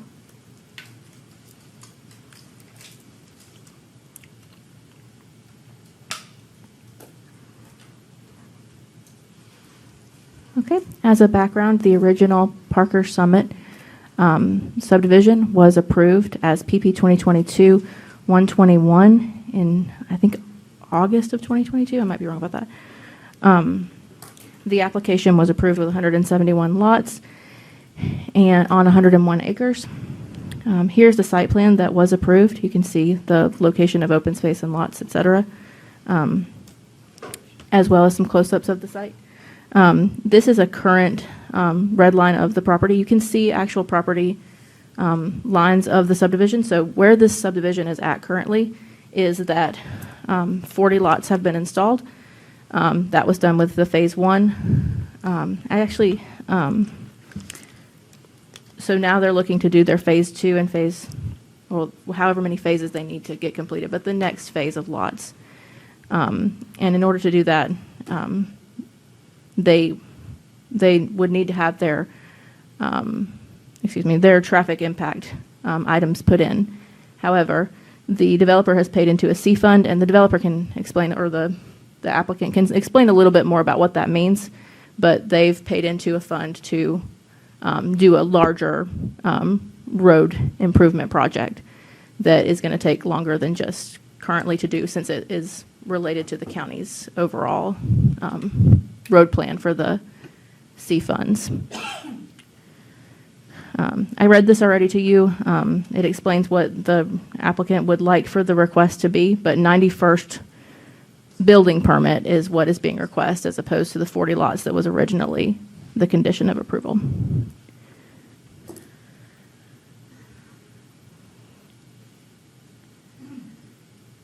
Commissioners, do I have any questions for staff? Ms. Chair. Mr. Parham. Can you go back? Yeah, right there. Thank you, Megan. So I guess I don't know enough about the, the different phases, how those are defined. But when I was out there this past weekend, it looks like houses are being built on the backside already versus what's in white here. Is the white portion, those lots, is that phase 1? Those are the only ones that are, those are, because this shows you the tax map parcels. Okay. I'm not sure about. I was fairly certain there were homes back in here, deeper. What's that? Okay. Question for staff. Go ahead, John. This was approved in '22 That's right. with these conditions. That's correct. Traffic has only gotten worse. And now, so the road that you're saying that they've paid into is part of this project? It's a larger improvement? Yes, it's part of the C Fund project. So they are working with county to update the roads in that project. So it's a much bigger project than just what's right in front of this development. But they are agreeing to do White Circle because they can do that And currently. that has come about since the 22 approval and request for 40 lots before the road improvement, or when the road improvements start? I think these are better questions for the applicant. Okay. They can explain a little And bit. I will say that, we were talking about this today with Heisha Gamble, and what she explained to us was that the improvement was combined with the C-Fund project, in which that project will not get underway for at least 6 to 9 months. So the road work will be done, and they've paid into that project. It's just on a timeline that they have no control over. Okay, yeah, that was my thought process.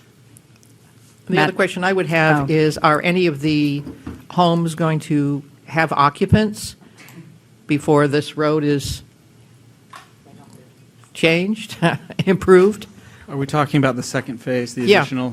Yeah. Yeah, so if this were approved this evening, that would enable them to proceed with final plating of Phase 2, which they're currently applying to do. Okay. And when that approval and that final plat approval is received, that would allow them to receive building permits for those additional units, some of which would probably come online before the road was completed.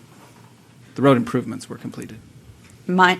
And just to confirm, White Circle widening and the improvements incorporated with White Circle are also the applicant is also requesting that infrastructure improvement be extended until they build the 90 lots. They're not going to go ahead and do that immediately? Is that part of this C-Fund project? The White Circle portion? So I think the applicant can speak in more detail to that, but I will say this, our discussions with them is that they're prepared to move forward with that portion now. I believe it's Why don't we hear from the applicant? Yes. Yeah. Please give me I your think name that's and your an address. important- Name and address. Sure. Good evening. How you doing? Paul Gray. Address is 430 Roper Mountain Road, Greenville. I'm with Stanley Martin, so we are the applicant and the developer. Give you a little history about this project. Obviously, 2022 is when it was approved, as you heard. Probably early 2023, we started working with Cotransco, who obviously the county uses for their road improvement projects. The main reason we did that is because we knew that Anderson Ridge Road from the Mesa Soccer Complex down past White Circle Road is going to get improved and extended. So we basically put up funding for that. And that road work all along Anderson Road and White Circle, that's right in front of our subdivision, we put up the funds back in 2023. So it was already allocated with them. We had several conversations with the county and with Cotransco. So this is really just a revision that we're requesting to pull that, stipulation to stop at 40 lots. To answer your question, ma'am, what we did is we actually have had several communications over the years asking and with the county, talking with them, hey, what happens if this road improvement work isn't done? We put the money up. What happens if it doesn't get done? We can't start a neighborhood and then stop, right? So we want to keep things going. So recently what we asked to do was take care of the White Circle road improvements ourselves. So we're going to pull that money that we've already allocated out. We're going to pull that money back out, and we're physically ready to start that work within the next 30 days or so. So I've got a contractor lined up to do that work. We're, again, working with Cotransco to make sure that the White Circle road improvements get done to the way that they have it designed already.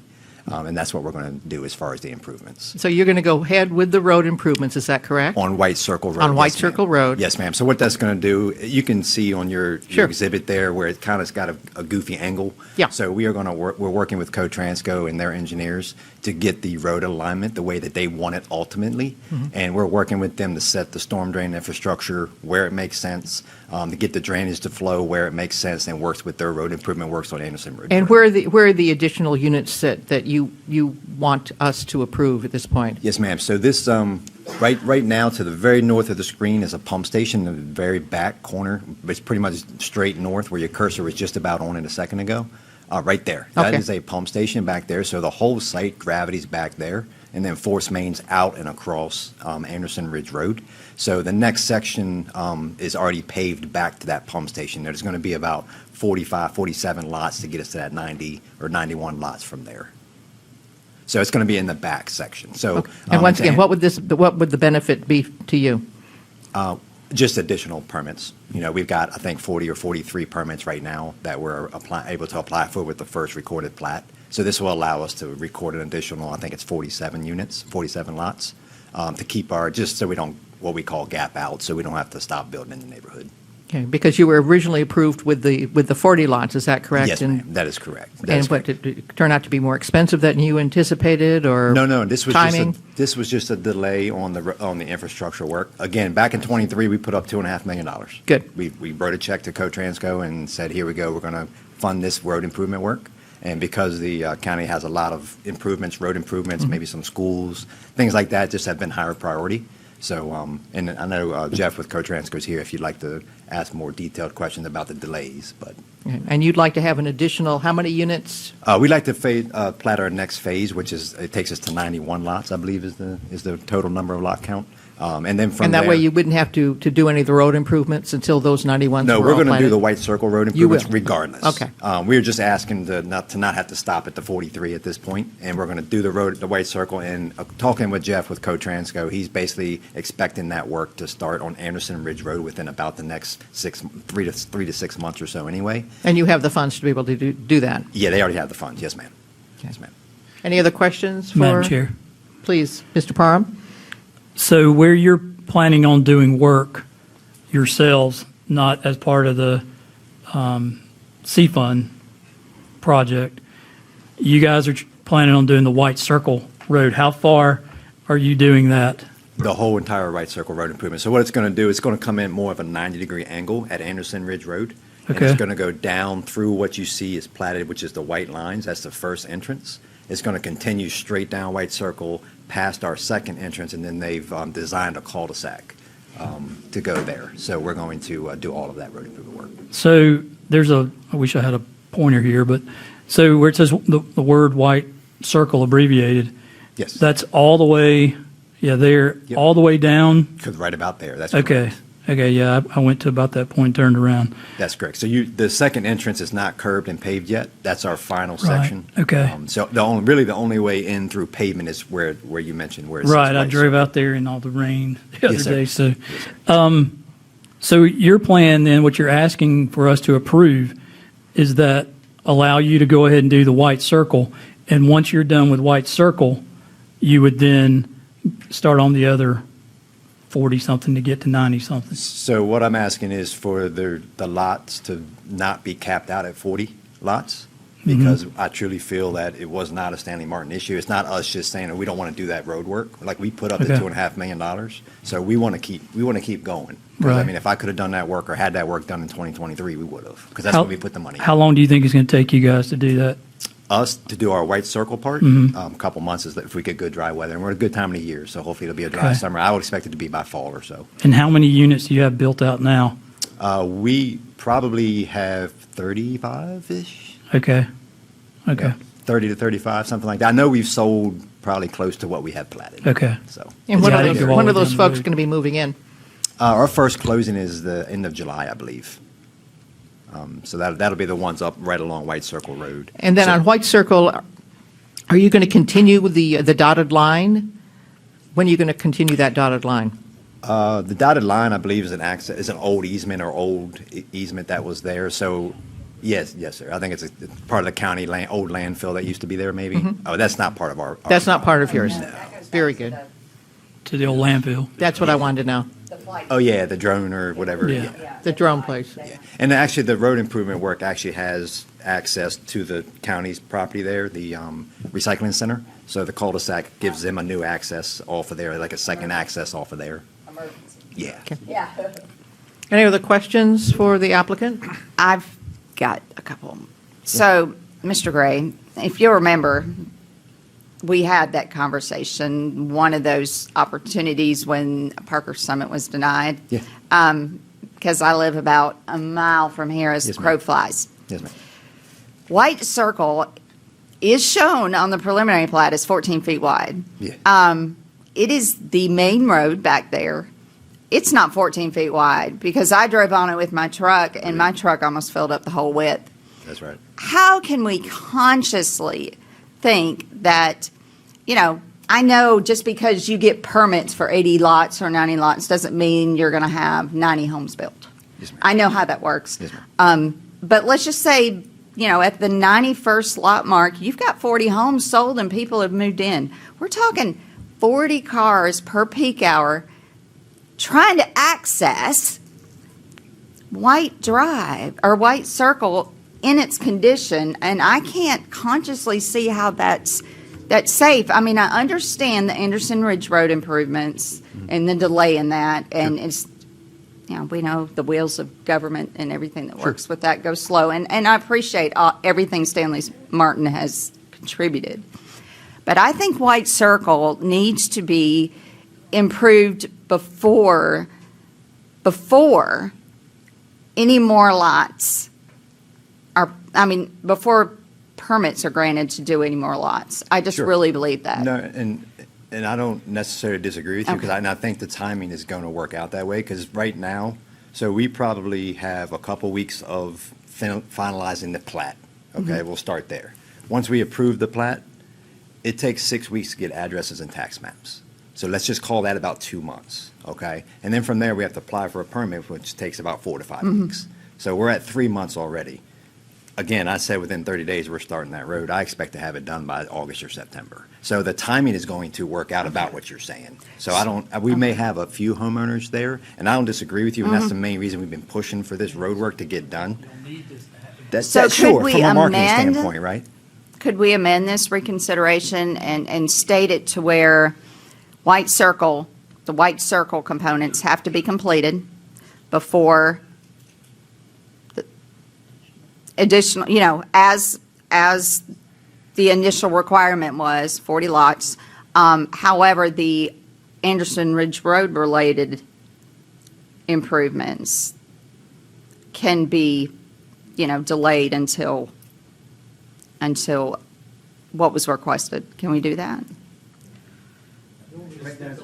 Can I? I think I need to reword that better, but Can I ask a question? Or kind of follow up with that? Could we potentially, just to work together, could we put it to a CO of so could we get the plat? Because again, we're going to have a 3-month time frame, and then we have to build the house, which is going to be another 2 months. So now you're looking at the 6 or 7 month time frame. Could we tie it to a CO on the 44th lot or whatever that number is? and for the who's going to next follow phase? through with that? I mean, it'll be a stipulation from the, happens all the time. They'll put something in the We can put holes system. in the system for the CO.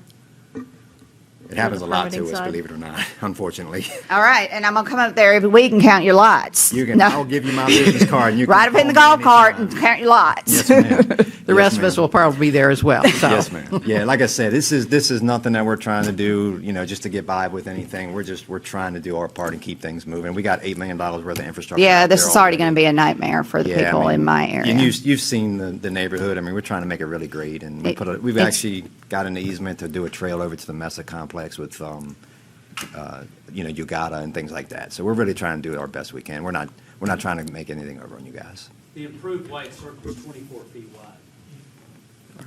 Right. Yeah, please come up and, I'm Jeff Hildebrand, 105 Milan Drive, Greer, 29650. I'm with Co-Transco. We're the transportation program managers. So separating White Circle out, it's 24 feet wide. We're probably 90 days out before we're going to start breaking ground on Anderson Ridge Road itself. I just got 30 property owners that I've been negotiating with on right-of-way. But yeah, it's going to go from Mesa, widen 3 lanes all the way to the landfill, and then it tapers back in beyond the landfill. So these guys have gone way above and beyond any developer we've ever worked with at the C-Funds Committee. But White Circle, which they will do, that's why we separated out so they can go ahead and do it. It's 24 feet wide, curb to curb. So Right.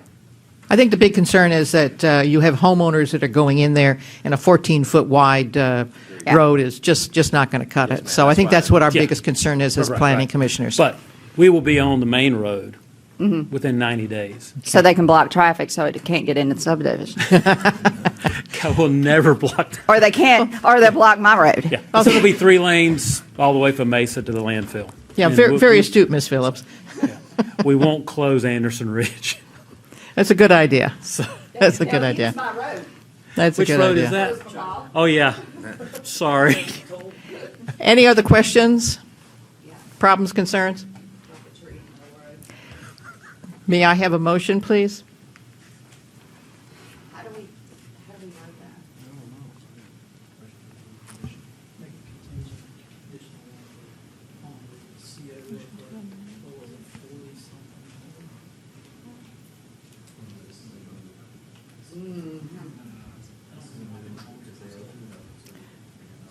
Does staff want to help us out here?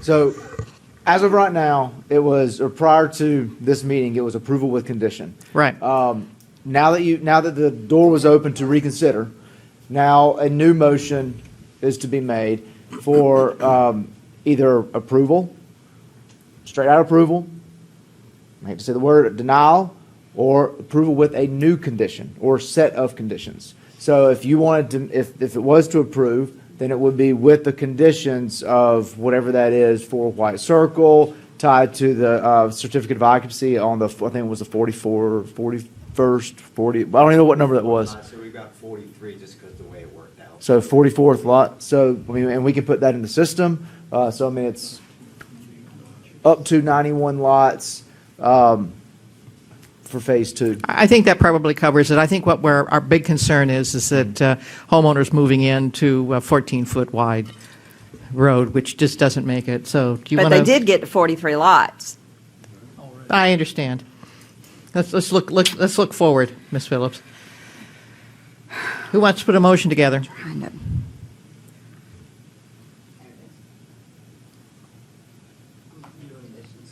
trying to see the conditions so where it isn't flat.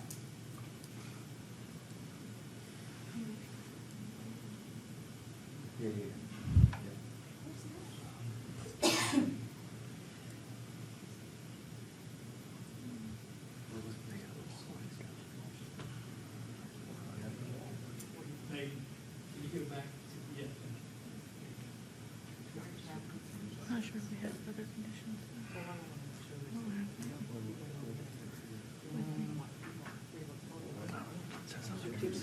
Yeah, 22 and 21. That's phase two. I guess that's everything. Okay, I think that's everything that's plotted here.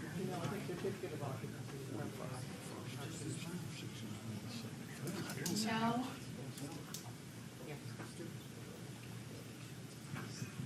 I think we need to separate it, those two different. Don't you? Well, if we're gonna go, they're asking for 91, which is a little more than half. 80. Well,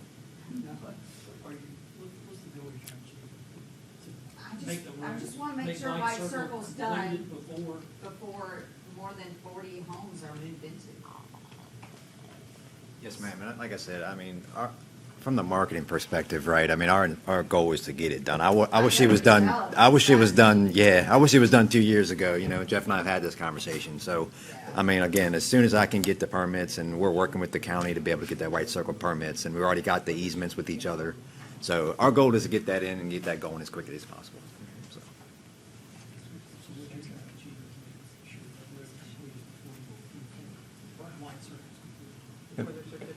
And assuming we have a dry summer and they can get their work done by September.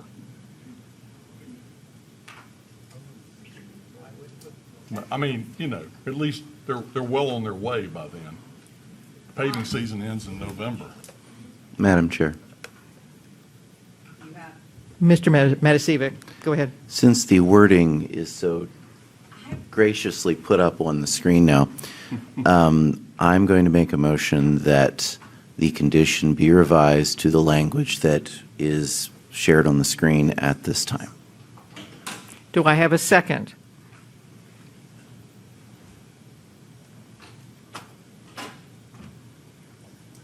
I'll second it. Mr. Moore has a second. All those in favor, say aye. Aye. Aye. All those opposed, say nay. No. Okey-doke. It passed. Motion is passed. Thank you for the explanation. Thank you.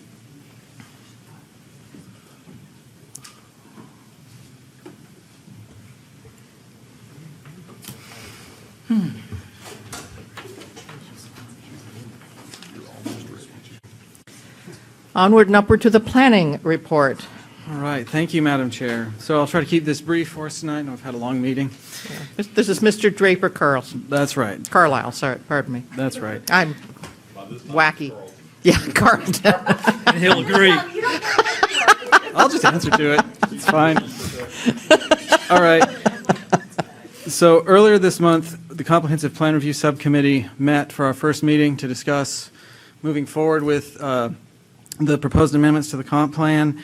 There was some good discussion that was had there, and maybe shifting scope a little bit to a more targeted technical update of the future land use map. I'm not going to say anything more than that because I know that Mr. Moore has a discussion on that, but I just wanted to let you know that we did meet and that we're planning to meet again on June 9th.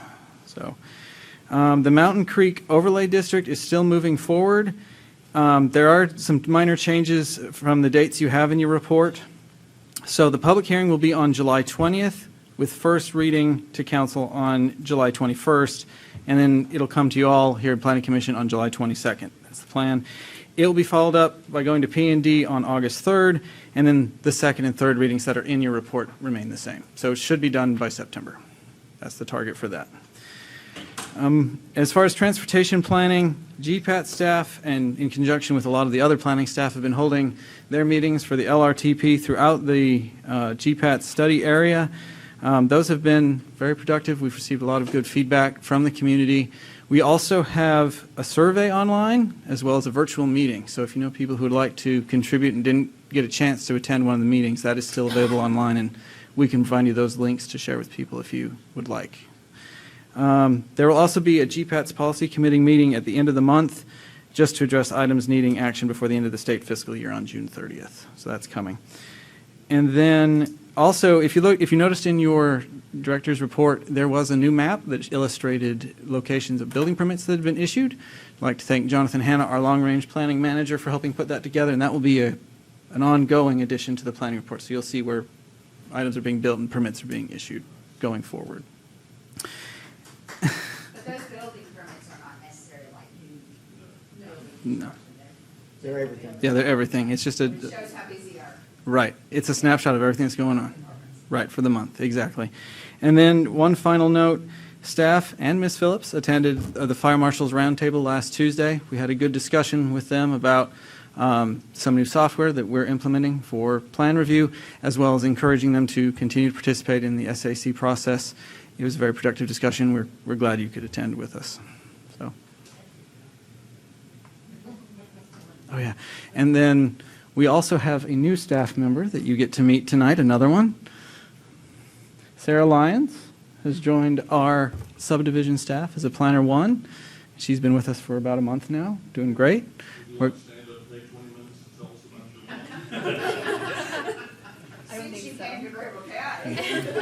Yeah. She joins us from Anderson County, and we're very glad to have her. And that concludes my director's report. So. Okay, we're on to, you want to do the 5-year comprehensive plan? Sure. Okay. Can we share it so everybody can see it? I'm sorry. Can we share it so everybody can see the slides? Sure, what's In the agenda packet? We may have to describe them. They're in the packet, I know.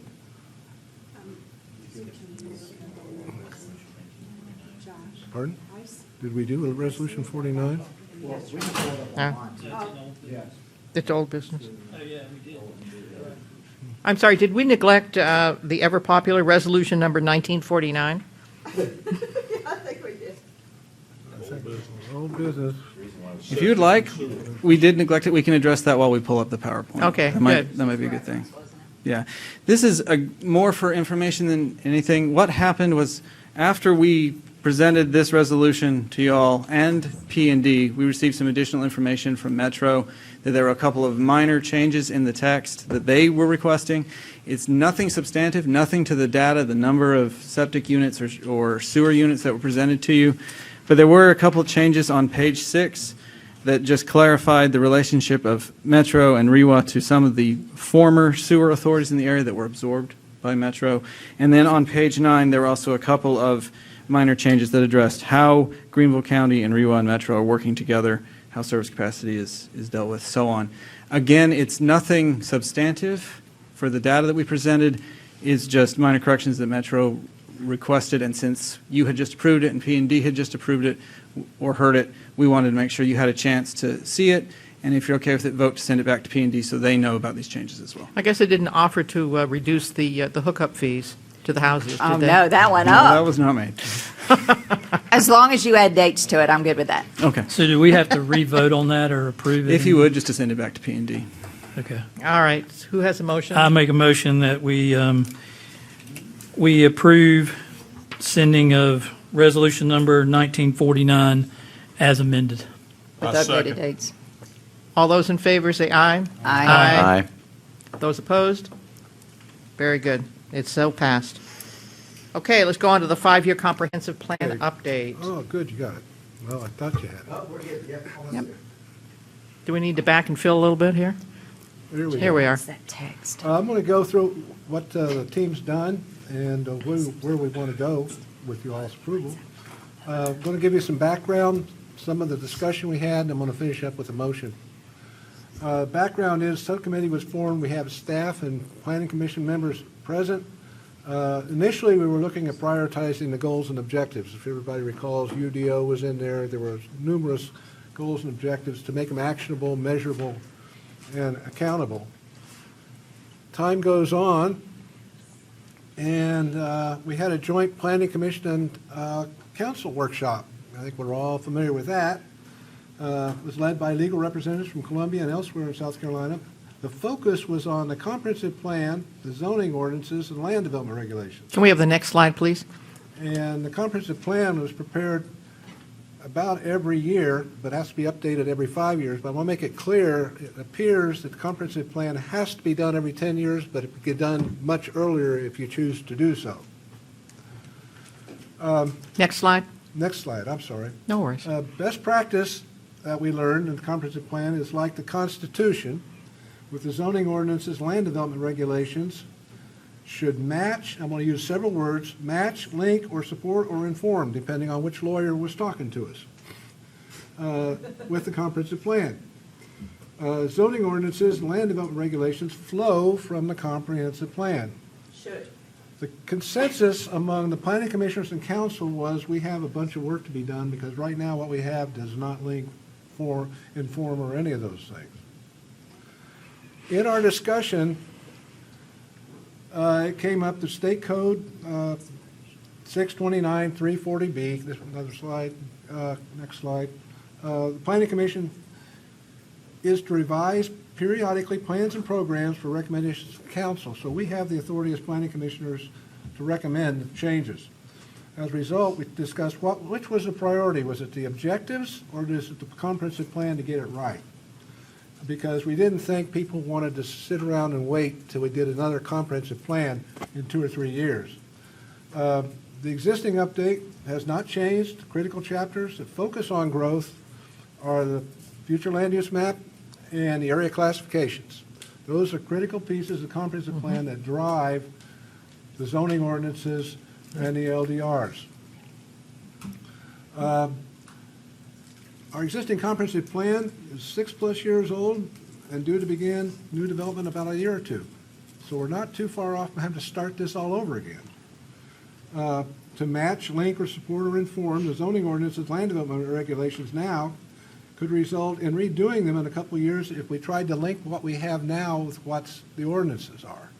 In other words, we take what we got, which we know is out of date, and then 2 or 3 years later do it all over again, which doesn't make a lot of sense and is not real good use of the public's resources. We discussed some other options. The one that everybody can do is do nothing, which I don't think would go over very well. And the other one was start another comprehensive plan, new comprehensive plan now. And there's probably some justification from looking at that, but getting the money together and the resources together to do that at an accelerated basis like we want to see it would probably be a Herculean job. And there was a suggestion that what else can we do that would be less expensive but would not cost the taxpayer extra money? To avoid doing the updating and zoning twice, we decided the subcommittee focus on updating the critical areas, target specifically the FLUME, which is the future land use map and character areas. Keep these up to date so that when the rest of the comprehensive plan is completed, you just slide it right in. You don't have to do a bunch of rework. In other words, for the next 2 or 3 years, whenever we're putting this together, we keep in mind it's got to fit the end goal. As the updates in the flume become clearer, we can begin making linkages on those areas that are general in nature, that aren't specific to specific areas, and begin to work at a jump start on it. So the preliminary estimates include the time to establish updates from the contributors is about a year. That's a guess, but that's the feedback we get from the planning group. Long-term planning is probably take about a year to do. Costs need to be established. I can tell you no one really knows what the cost is going to be, but at least it's going to be something that we can apply to the final comprehensive plan without double spending. Resources, we're going to need outside resources. That's pretty clear. And again, we're trying to make this so that it fits within the 10-year comprehensive plan when it's done, and we don't have to do a bunch of rework. And finally, we need to develop a scope of work, because you can't go out and get work done if you don't know what you want. So we need to put a scope of work together so everybody knows what we're going to do. In addition, there are some general ordinances and LDRs, like roads, that are general no matter what the comp plan comes up with the future land use map. Administrative approvals and procedures, those too can be addressed now so that you don't have to redo them later on or do them later because you waited. So here's the motion. Subcommittee recommends the following. Redirect our focus to the critical areas of the comprehensive plan that have a direct impact on zoning ordinances and LDRs. Begin the process of establishing a preliminary schedule, a scope of work, a cost estimate to complete the targeted effort, and classifications so that we can make a recommendation to council about how much this is going to cost, because it is going to be additional funds. However, it's paying forward. The funds will be spent later if you wait. And move forward with the comprehensive plan amendments that would be useful for the full 10-year comprehensive plan development of the plan. So in other words, the short, we want to get started on this, but we need to define what it looks like. And we want to get approval from the Planning Commission that we begin that effort so that we can tell you in another month or two, this is what this thing's going to look like. Here's our estimated cost. Here's how long it's going to take, so that we move forward to the council. That's my motion. And I think it also needs to be noted that under the comprehensive plan, that it's going to require a rewrite of a number of LDRs. And it also needs to be able to award the Planning Commission a bit more control, a bit more power in terms of how decisions are made, what have you. I'd like to have a motion that we... Motion's on the floor. Motion's on the floor. I've got a question, just for clarification. So can you elaborate on what comprehensive plan amendments useful in the full 10-year development refers to? The comprehensive plan has 11 elements, is that right? Yeah, 11 elements. We're just focusing on 2 of them. Okay. But those are the 2 that affect the zoning ordinances Gotcha. and LDRs. Okay. The other parts are about demographics, Gotcha. ages. Okay, so Those are they're specific ones, but the flume and this area, the flume and the future land use map and the area classifications are just, I think, just one section. Yes. The whole thing. Okay, that makes complete sense. Critical pieces. All right, point of order, we have a motion, but we don't have a second. I'll second that. Very good. Okay, now we can discuss. Thank you, sorry. Sorry. Sorry, I got the question asked. Yeah. That makes sense, though. I understand now. That's what we're trying to do. Madam Because Chair. Otherwise, if we try to do it now, we'd have to redo it again in 2 years when everything changed. Mr. Matasiewicz, go ahead. On the second of those 3 points where it says begin the process of establishing and so forth and so on, who's going to do that? Staff. Staff with this With the group, committee. With the committee. Okay. They do the legwork. I mean, there's only a limited number of us, and quite frankly, there's a limited number of them. And so there's probably going to be a management process to get outside resources to do some of this stuff. It'll be the, if I may, Madam Chair, it'll be Please. the committee Yep. driving this process with staff performing the Yep. actual document generation. Okay. And I think between the two groups that we can get quite a bit done. Thank you. Okey doke. All right, where are we here? We have a motion on the floor. Do we have a second? Yes. Yes. All those in favor? All those in favor, say aye. Aye. All those opposed, say no. Done. Okay.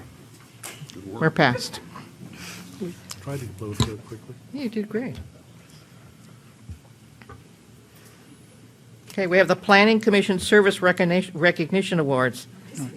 All right, so this is really just a footnote at this point. I had hoped to present a couple of plaques tonight, but with, Well, you can award it to us.